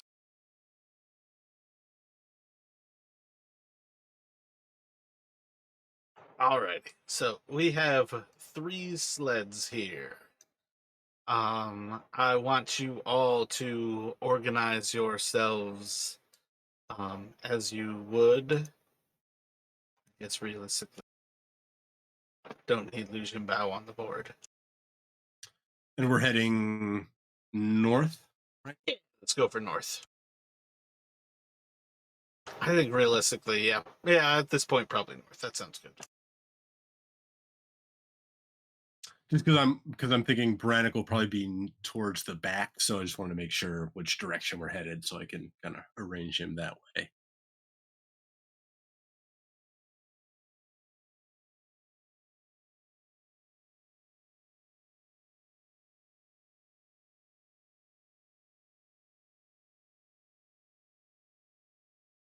Whereas I think Dorian would be up closer towards the front. But I guess also given that they're on the Brannick or this is the next day after we've Yeah, we next day won't, right right? now. So, gotcha. So we're not still on the sleds. Okay.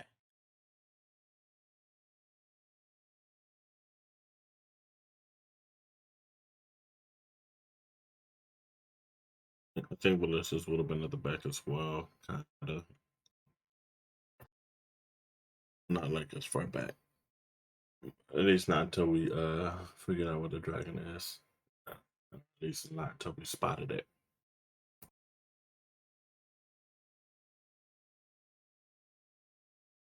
Wait, like I'm sorry, like the tokens that I have set there don't actually matter right now. I want you guys to decide what you're doing.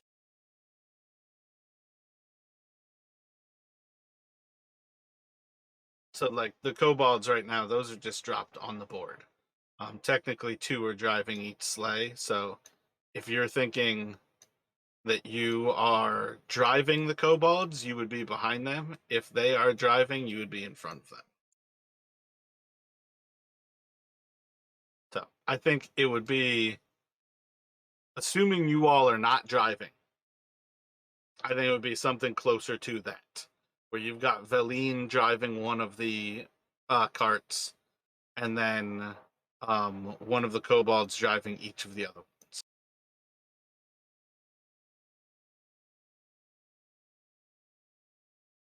Okay, if the kobolds are driving, then yeah, I'm in the front sitting on the slide, which I believe would be like right here, right? Effectively, yeah. And then, do you have a Florinda counter that you can drop?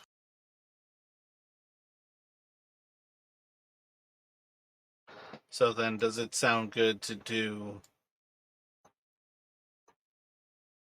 Brennick behind? Well, I guess realistically, you could still have a.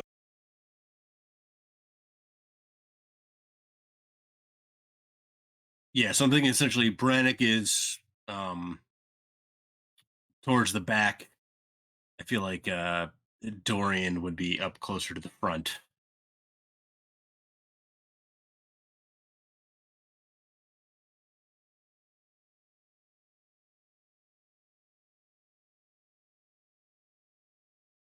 Gotcha. So yeah, you guys can kind of start preparing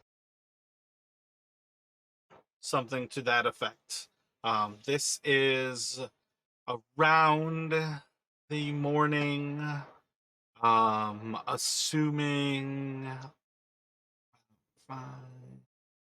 I think you all are probably about 4 hours or so into the actual like time that you've been awake throughout this day. Still progressing forward. This would be coming off of a little break for the dogs. God, so much fucking time.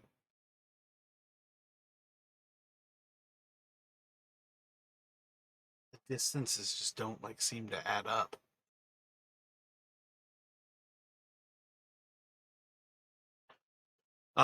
So yeah, you all are going to kind of come up on this point where preparing to exit on your sleds, you are going to notice. Let me get perception checks from the two of you. So yeah, as you all are kind of preparing to leave here, you're going to notice, Felixis, that there are a few creatures kind of surrounding and starting to look in on your camp as there's kind of little breaks in the weather. Um, I think the first you would probably notice is a moose kind of like right next to you all, almost 15 or 20 feet to kind of like the northeast of you.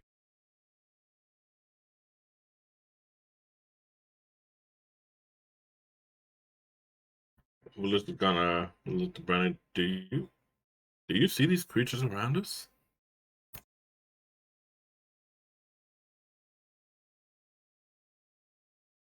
Like I could have swore I saw a moose just now.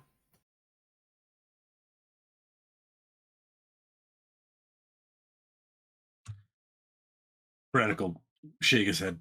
He didn't see anything, but I suppose a moose isn't that surprising around here.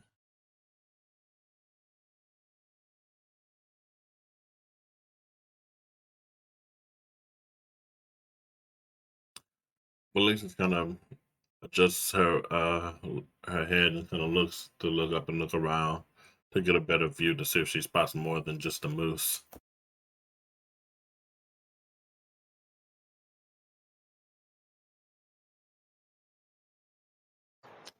Let me have you all roll for initiative.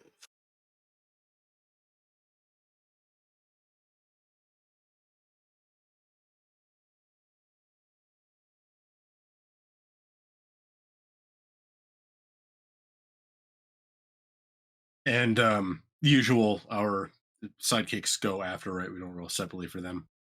Correct, yeah. All right, Felixis, roll a perception check.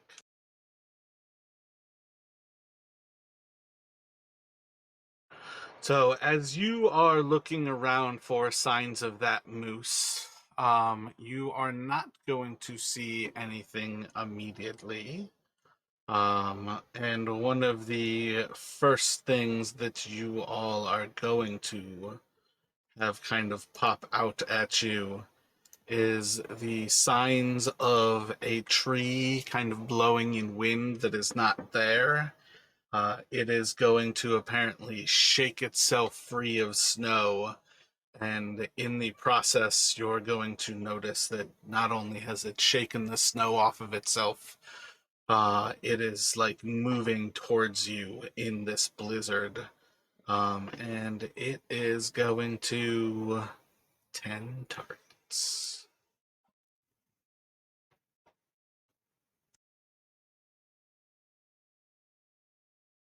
It is going to move forward, and a branch is going to come out and swing at Velene. Or not at Velene, at Florinda. An 18 should hit Florinda. and it is going to deal. Oh, Florinda's a NPC. So average damage is 14. I think that means a con 3 con saving throws, DC 14, please.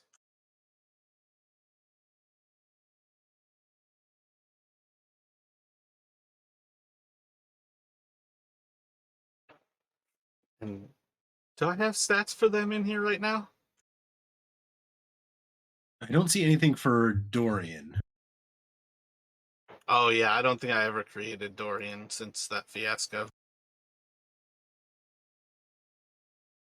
Oh, after what's his name showed up for what I think was half an encounter and then died. Yeah, that was entirely unintentional, and I just never actually created the other one. Yeah, so Florinda does not have any con save. So what is that then? A 15, a 10, and a 6? Yeah, so she's going to lose 2 hit dice of the 3, and you all are currently level 6, so she should have 5. So she should have 3 hit dice remaining.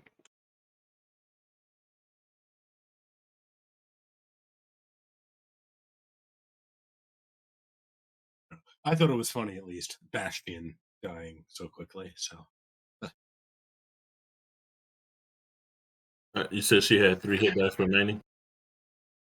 Yeah, I just marked it in her green tab on the actual token.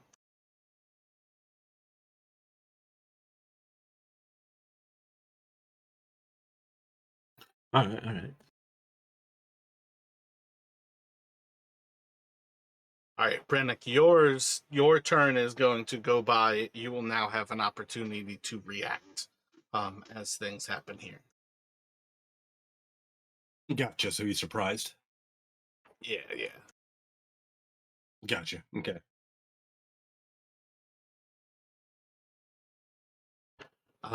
There's going to be a charging polar bear that is going to rush up towards the front of the easternmost sled. It is going to claw out. I guess the bite actually is the first one. Should hit. And the claw is going to miss as it just kind of scrapes across the kobold scales. And then with the bite, it is going to deal 12. So it is going to like bite the head off of one of these kobolds as it kind of charges forward.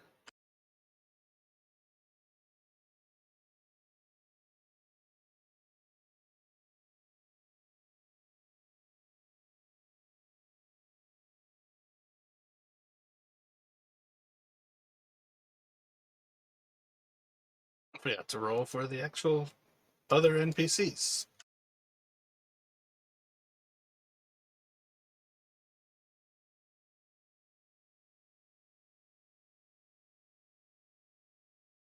Got a whole mini on me right here. So the elk that Velixis did see is going to charge in through and over a few of the sleds. Fuck, there's also 1,000,000 dogs out there. There's 18 dogs on this board as well. So many NPCs. And it is going to, I don't even know why. I should have just had you guys narrate this combat.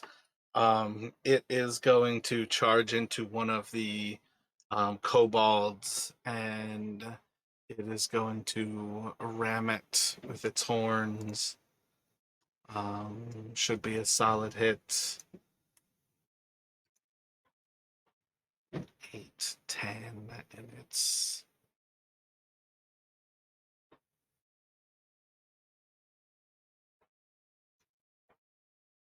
and it's just going to blast that kobold like off of the cart. It is going to fall onto the ground prone.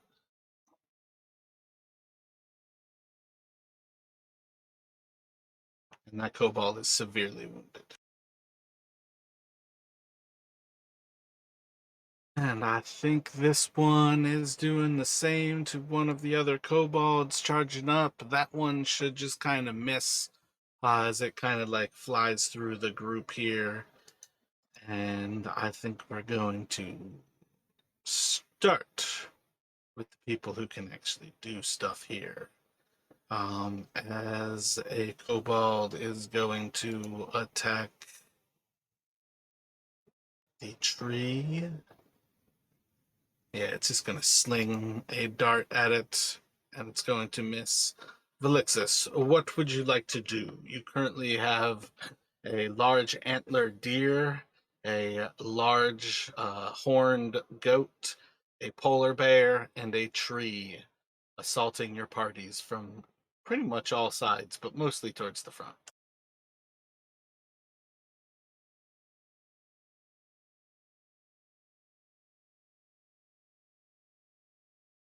With the first action, she's actually gonna cast a fireball at the tree, and yeah, a fireball at the tree at first, and that'll be her action for right now, and that'll be it for her for right now. Fire bolt.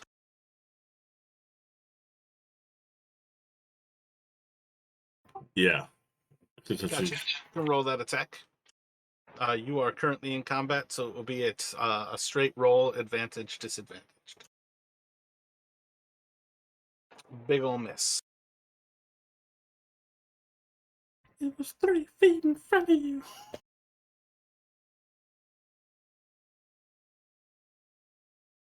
That's it for her time. Then Florinda will be right after.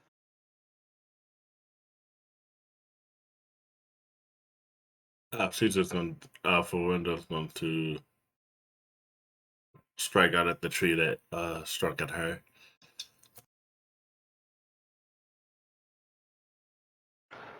Her stat block should work. Like if you open up her character sheet and roll 20, you should be able to roll her normal attack. Okay, yeah, that's what I was looking at because I see the signature attack, and there's like a plus sign right here beside it. Do I click that? No. Where it says signature attack, click that. Where it like highlights red. Yep, yeah, I saw it. There it is.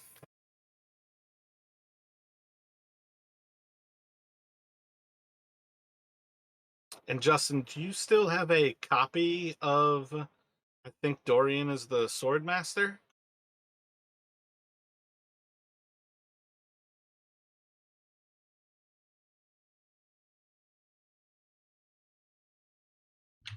So I think Bastion was the swordmaster because Dorian is a bard. Gotcha. Did we ever talk about what Dorian was going to be? I mean, I had him the College of Valor bard. I don't know what that translates into in terms of. Gotcha. I think I've got the sword. The Valor, I think, is the sword bard, and then the other one is the lore master. Those are the two that I have. So. Okay, yeah, because I was looking at because I saw that I was looking back at the swordmaster, but AC 18 seems very high for a bard, so figured that was probably Bastion.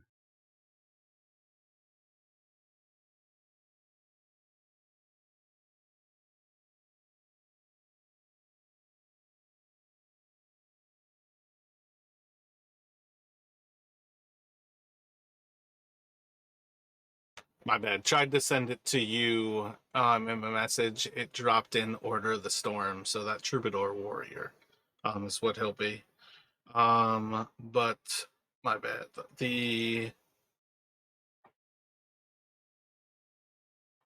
What was she? She's got to be like a rogue. Is that what you decided with her? That's got to be a melee attack, so she should have advantage.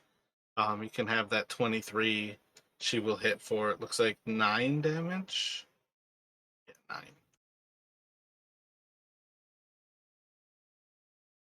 9. The tree is going to lash out at Velene. The big old miss. And that will take us to Velene.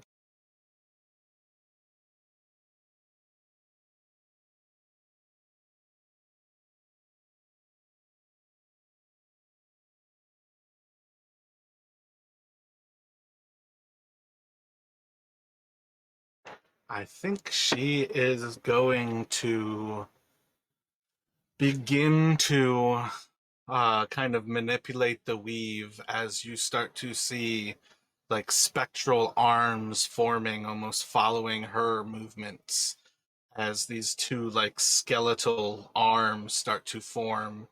And as she finishes her incantation, she's going to like grasp out towards the tree, and you'll see as she grasps these skeletal arms fly from her.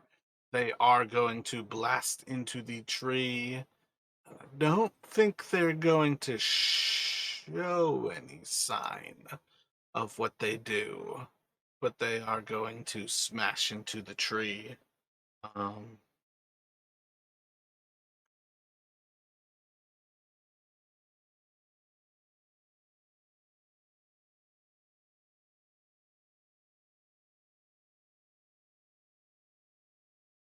Couple of kobolds here.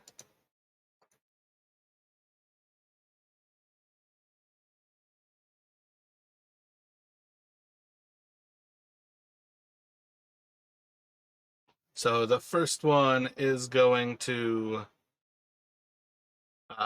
stab out at the elk. Solid hit. And it is going to do... Oh, wait a second. Shit. Yeah, these are going to be the zombie kobolds, actually. Towards the tree. So the first one... Oh, they don't have pack tactics anymore. All right, yeah, so the first one's going to miss. The second of those is going to hit, and it's going to deal 0 damage to the tree. The second of the kobolds, or the next kobold in the initiative order, is going to swing out at the elk. That one will hit, and it's going to deal a couple of damage to the moose.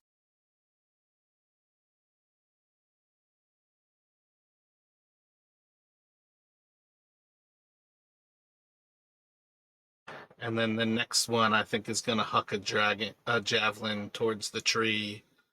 That one should hit.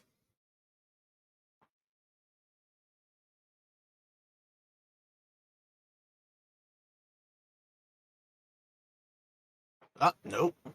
How the fuck does that have? No, there's no way.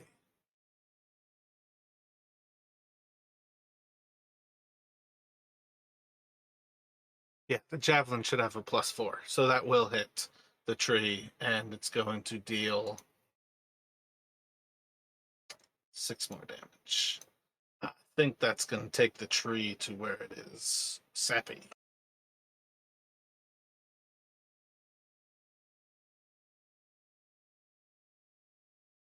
And I think that will take us to Brannick. So Brannick, initially, kind of, a moose was the moose, but now that he sees kind of all of nature coming back, he's going to be like, "There's like that damn druid," and he's going to these things starting to, all coming at him from all sides. Is going to I think he's gonna kind of hold out his hands and kind of raise his wrist and puff out some gas like right into the tree, essentially trying to cast poison spray.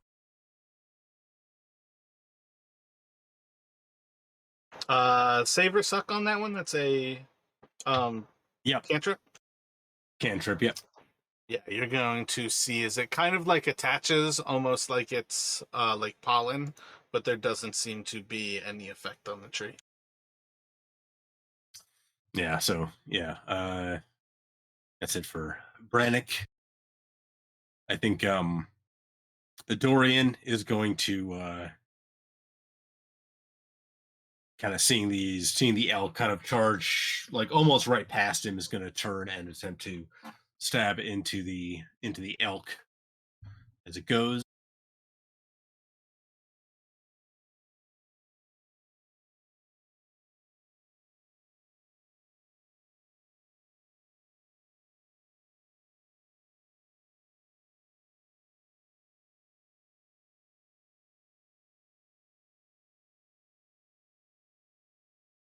You said that was towards the elk. That The elk, should yes. hit, and yeah, 11 damage.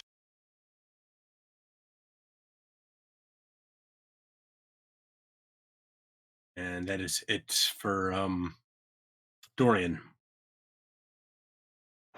Gotcha. So, I feel like we kind of went with the idea that those guys would get extra attack at level 5. If you want to put another attack into the elk, as far as things goes, that's fine. Okay, yeah, he would slash at it again. I think it's a +6. So I think with his plus, yeah, that should still hit. Yep.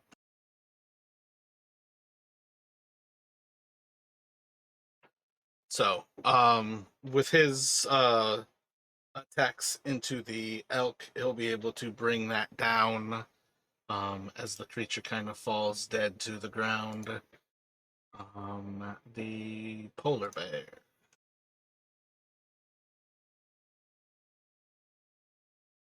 Let's see.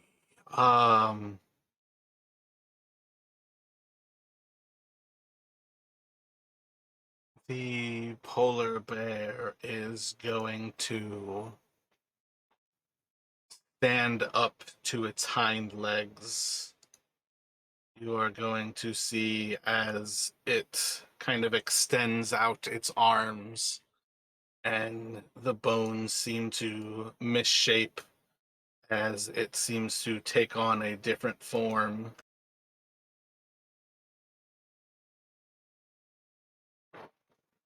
Oops, I switched it.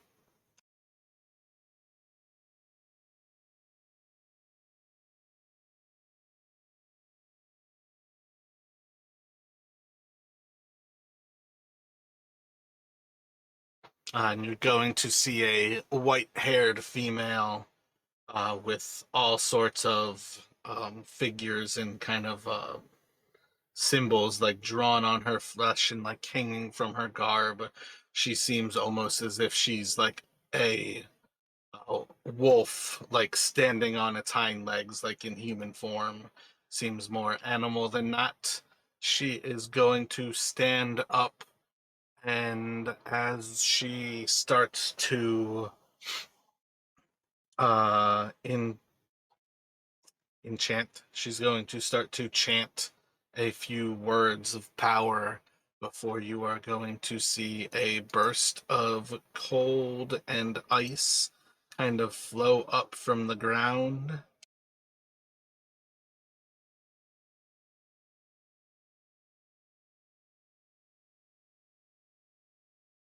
So that's actually a 15-foot, I think.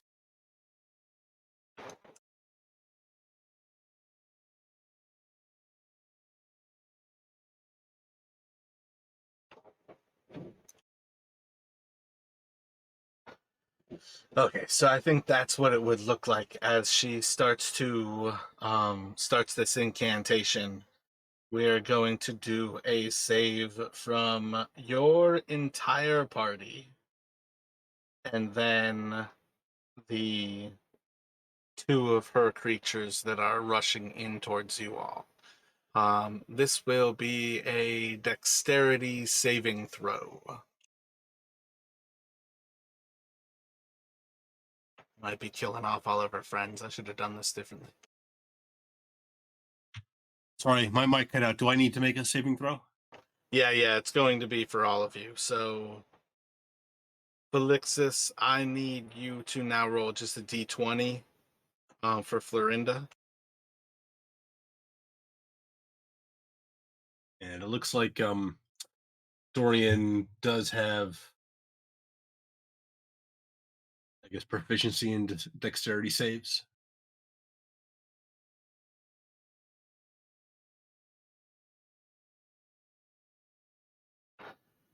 Gotcha.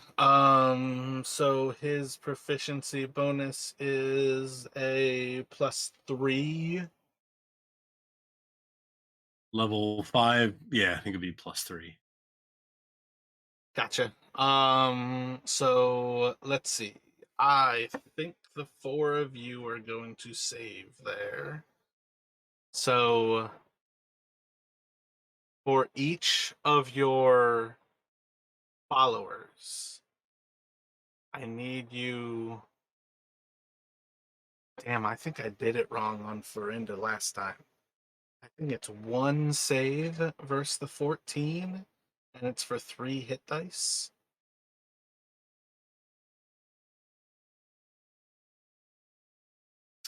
And Rashad, So don't the forget we have first the. one worked. So what now? I was gonna say, don't forget we have the 10 temp HP from Lathander's Blessing Right. for our mains. All right. So, Florinda would have not lost wounds. It's the 1 save against the average damage for that many wounds. As it is hit dice. But I don't think they can live through this because it is for 6 hit dice. The average damage is going to be 14 plus another 9, 23. Do either of them have Constitution proficiency? Constitution saving throws? Dorian does not. All right. I don't think Florinda does. I didn't see them when I was looking before. You So said I think this saving throws. Constitution saving throws. She has a +3.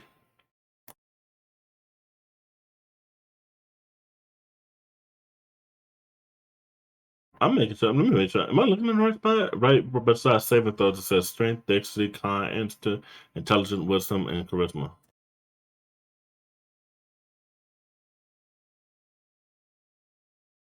That looks entirely wrong, though. She shouldn't have proficiency in all 6 saves. She's got proficiency in dexterity, maybe intelligence. I'm not sure what's going on with that. I must have put her stat line in incorrectly to arrive at that. But no, she should not have con saves. Okay, yeah. I was looking at that like, wait. Yeah, she's the cut purse. I can look at the actual stat block here. I feel like this would be easier than putting them into the system and having to update them. Yeah, save, she should have dexterity and intelligence. I'm not sure why I ended up with that on her stat.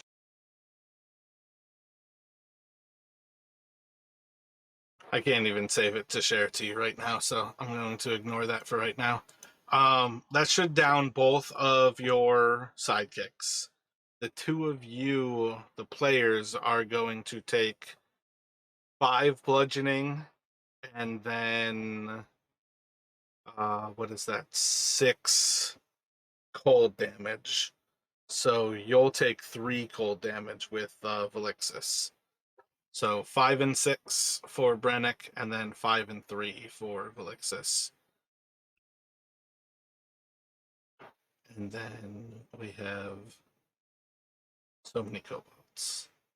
So I already did the goat and the tree.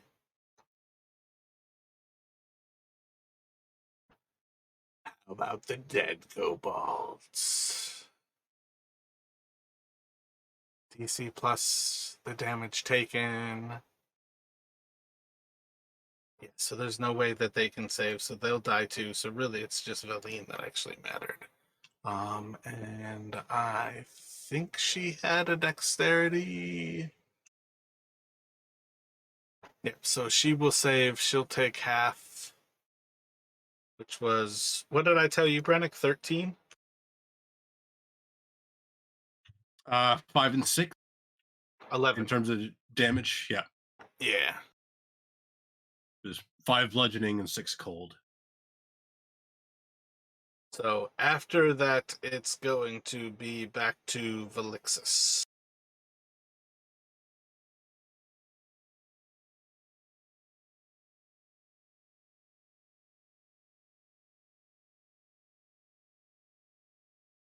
Make sure I read this right. Hold on.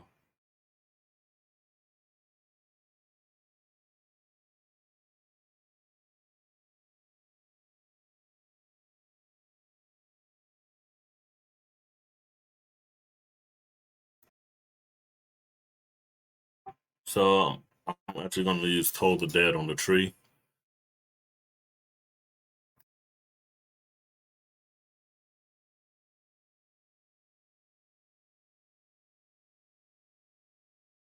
It's going to be seemingly no effect. Oh shit! Never mind that. I hit the thingy.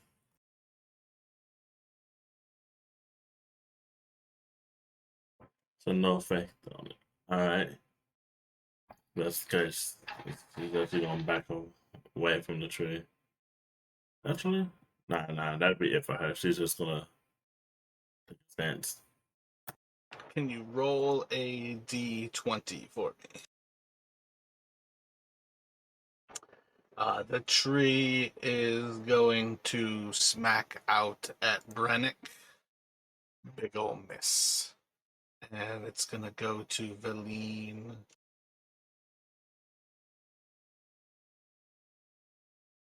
Towards the... My bad. Started talking without pushing push to talk. Velene is going to point towards the creature that was just the polar bear, and as it's casting its spell, she's going to begin her own incantation, and looking towards it, she is going to I think she's going to tell a little joke of what's the best part about building yourself a house? All the trees you get to chop down. And the druid is going to look to her angrily, and it's going to go to Brennick. All right, so Brannick is going to looking at the at this druid angrily, kind of like they already stymied the ones before. He's he didn't even want to come up this way again. He's he's tired of this, and he's going to throw his arm out, and he's going to launch a fireball up past essentially past the druid and the tree, trying to essentially hit them both in the back blast. Gotcha. It's easy enough. Essentially placing it kind of there.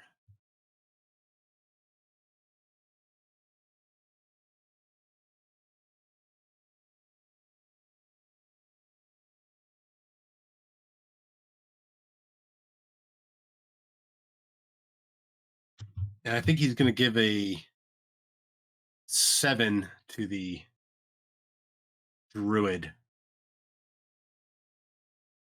with his portent dice. He didn't really know exactly what was going to happen today, but he sort of, as this has all been unfolding, something's kind of clicked in his head, and he's kind of figured out that he kind of saw this or saw something like this happening.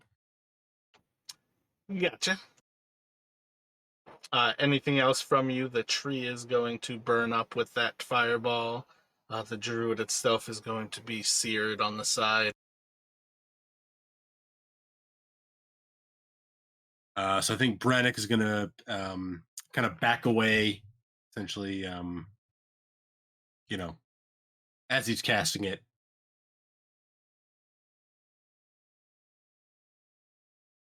But that's it. That's it for Brannick.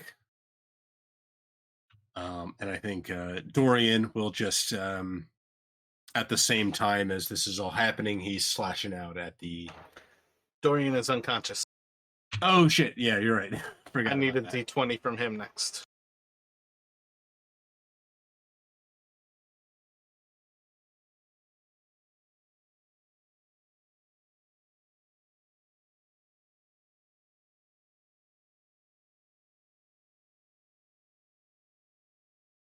All right. Well, with a 20, what would you like to do with Dorian? What's he slashing out at? Is that the end of his turn that he comes awake, or beginning? Yeah. So he'll kind of stand up, kind of looking wildly around as he kind of comes to suddenly, and then seeing this guy, Druid in front of me, just going to slash out at him.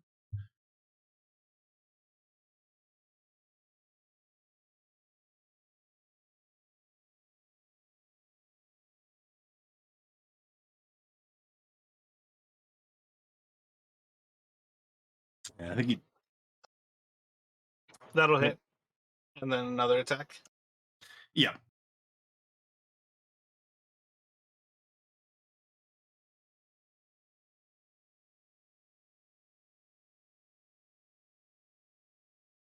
I think that'd be a 16. That one's going to hit as well for another 4.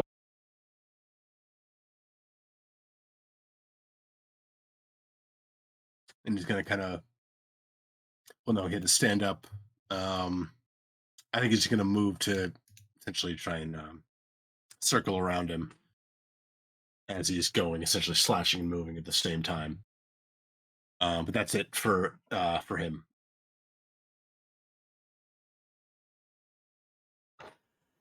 Yeah, I think the female is going to turn back into a polar bear.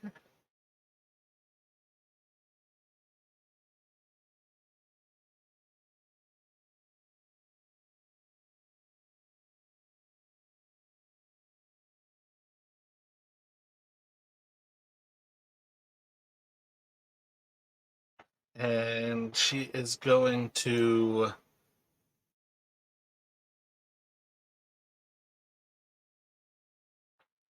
I think step over and then away from Dorian. You can make a opportunity attack if you would like.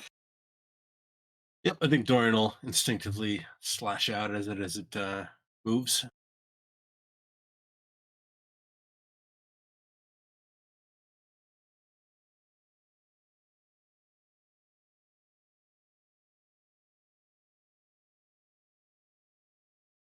And then it is going to bite into Florinda with a hit. We'll do 2 failed death saves and then slash out to claw her. Another hit is going to dismember and kill Florinda. No, Florinda.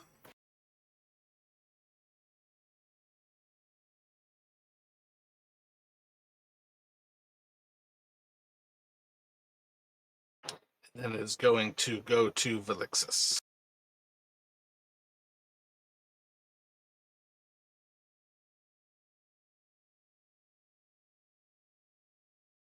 Okay, I just need to verify what all is left alive.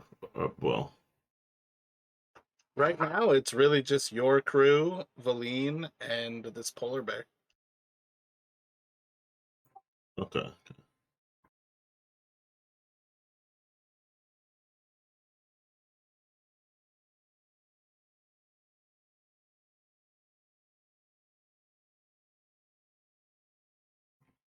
She's gonna cast fireball at the polar bear.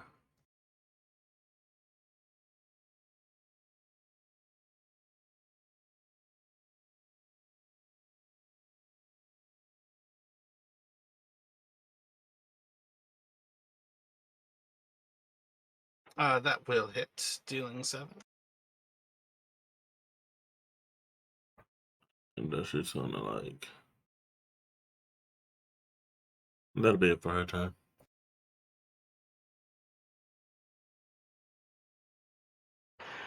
I think Velene is going to conjure those same skeletal arms and kind of shoot them out to grasp into the bear's throat.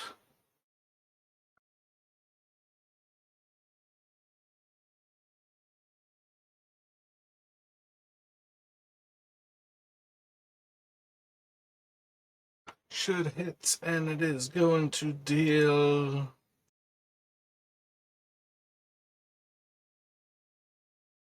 and that will take us back to Brennick. All right, so Brannick is he's charging back forward. He's and he's gonna like as he's moving, he's kind of bringing his hands out and then together, and he's like shouting at at the druid turned bears like leave us be.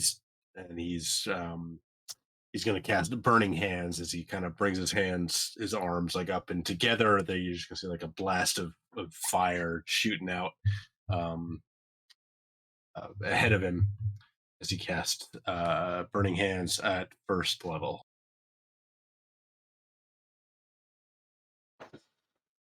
Gotcha. So that's definitely going to burn some of the bear. You're going to see some like scarring and some bloody signs on it. All right, and as he's doing that, Dorian is charging back into the fray and slashing at the bear from the other side. Got it. So the first of those is going to hit.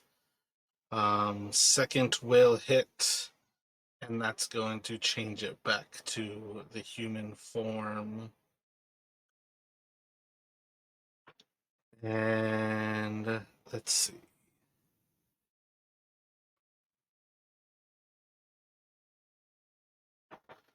So the druid is going to step back and away. And I think this is going to present Brennick, Velixis, and Dorian with a Napa attack. Brannick will stab out with his dagger.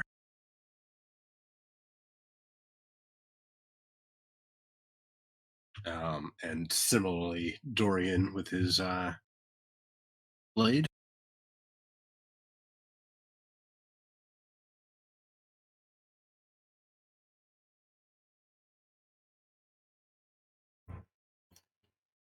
Alexis cast a firebolt at him. Do you have Warcaster? I'm sorry, I hit that too soon. You said, do I have what caster? Warcaster. Probably not, because I don't know what that is. Warcaster is what will allow you to cast a spell when something provokes an opportunity attack. I don't have you with a feat right now on Velixis, so if you want to be able to cast spells, you are going to need to take Warcaster. I think level 8 is the next opportunity you would have to get that.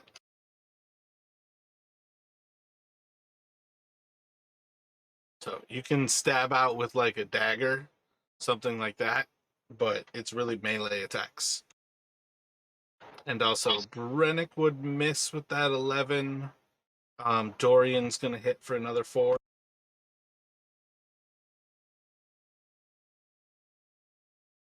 Do you normally have like a dagger or something in hand with Velixis? I don't think I do, actually. Oh, wait, I do have a dagger.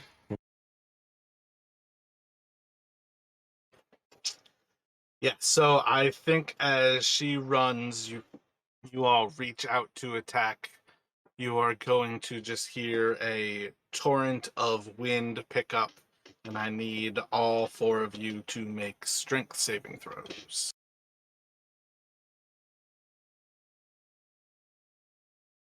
Dorian's still kind of woozy from being knocked out before, and he's just been going on adrenaline, but it's fading.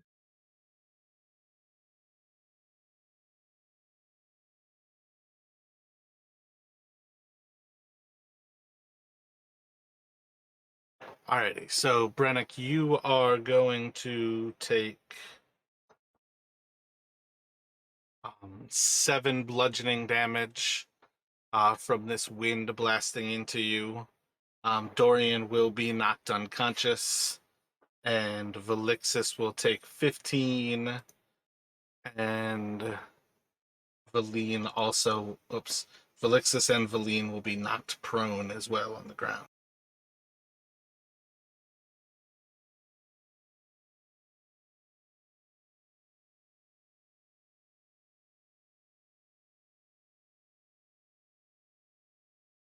And it's going to go to Velixis there.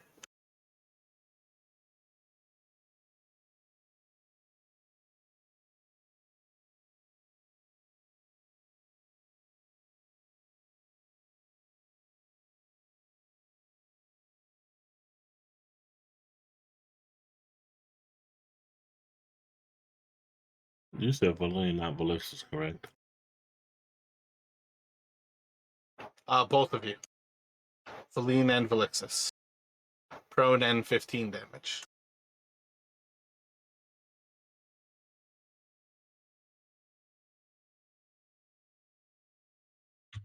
But I think you said it's Velixis' turn now. Oh, yes, my bad. Then it is Velixis' turn.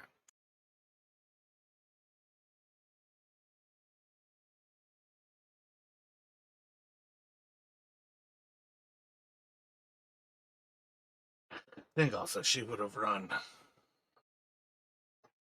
way.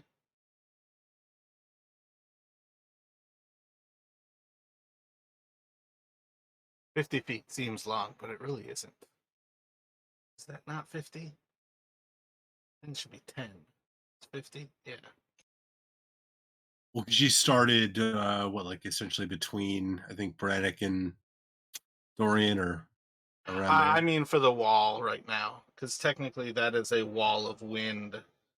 It accidentally connected the dots on the last one. Couldn't get that to undo. Oh, okay. Okay,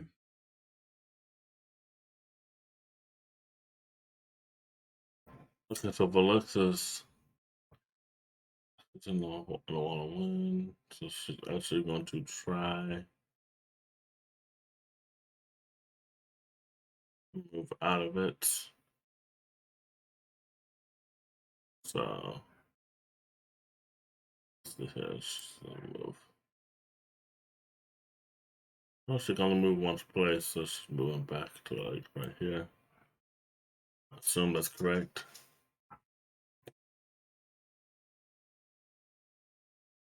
It's kind of a funny spell. If it's small or smaller, like things like fly upward, but when it hits you, you fall to the ground prone. Wait, what? That sounds so confusing. Yeah, it sounds like the wind direction is like vertical. So that's like a pillar of wind, but it causes you to fall prone if you fail the save.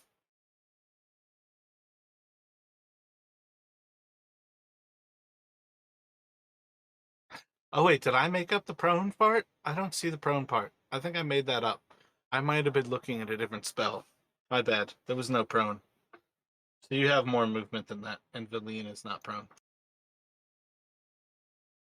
Oh, bet.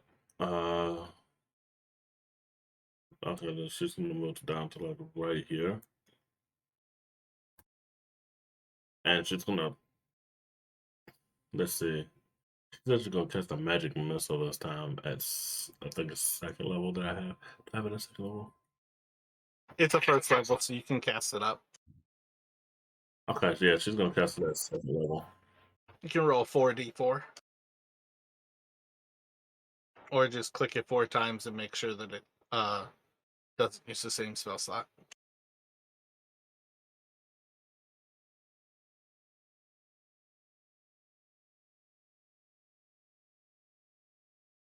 I need to figure out how to do that because it only takes one spell slot for this, right?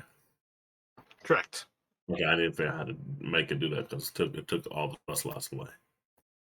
Yeah, that's why I try to remind people, like, with spells like that, I want you to roll, like, 4d4, and we can add the 1, or you just have to make sure when you click it 4 times that it recognizes, like, certain spells, like, need multiple rolls. But yeah, it will blast into her for 16 damage. And really, really doubtful chance that she can maintain concentration on magic missiles. And that 4 is going to do it. Um, yeah, flying out from you, the missiles are eventually going to impact. The wall is going to cease. And I think she's going to be pretty mortally wounded at this point. And it's going to Velene.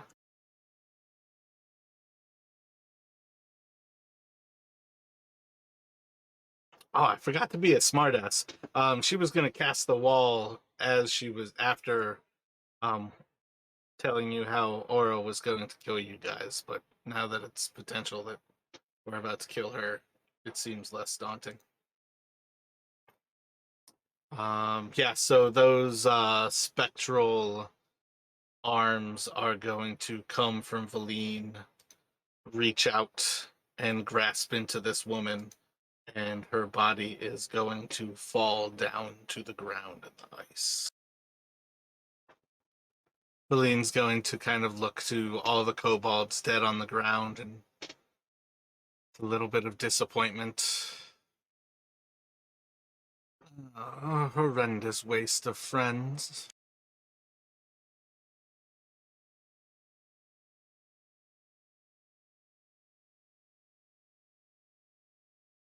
And Braddock similarly kind of looking around at, the dead kobolds and all these, other creatures around is similarly just kind of shaking his head. But he'll also kind of, as he's looking around, he'll see, looking towards, I think Dorian was knocked unconscious yet again, and he will kind of, as things are winding down, move over and try to stabilize him. Well, let's just go over the floor and just kind of hold her body close and kind of. She cries a little bit. Florinda's eyes are still open, so she closes her eyes and lets her know that she's gonna miss her friend.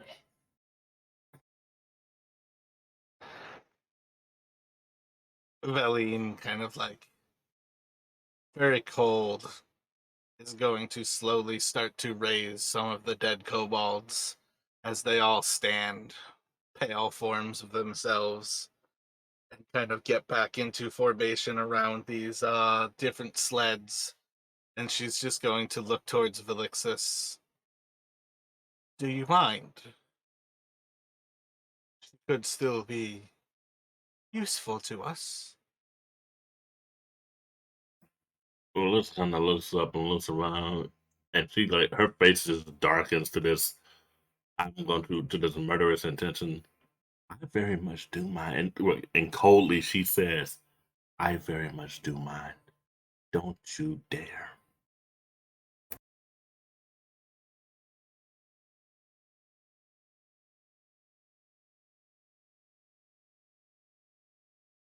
So, with a little bit of a chuckle, she'll look towards one of the other kobolds, and as she completes another spell incantation, you're going to see as it rises from the ground and kind of stands up, and she'll kind of point it off to one of the sleds. It's going to move over there.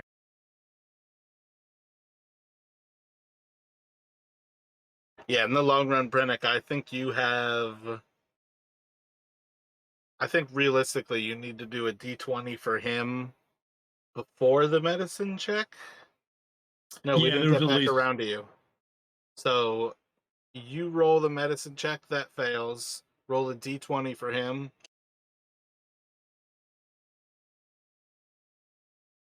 And then medicine check. Uh, kind of like Dorian, so I might use my other portent dice to. I mean, it's a 10 plus. You just gotta. He doesn't have any failed yet. You don't have to use it right away. Yeah, but I'm figuring 11 is a pretty crappy portent dice to in most. Oh, okay, I got you. So I might as well use it for this, just so I don't have to come up with yet another subclass or sidekick guy. So yeah, I'll go ahead and use that second one to make sure I can stabilize him. Gotcha.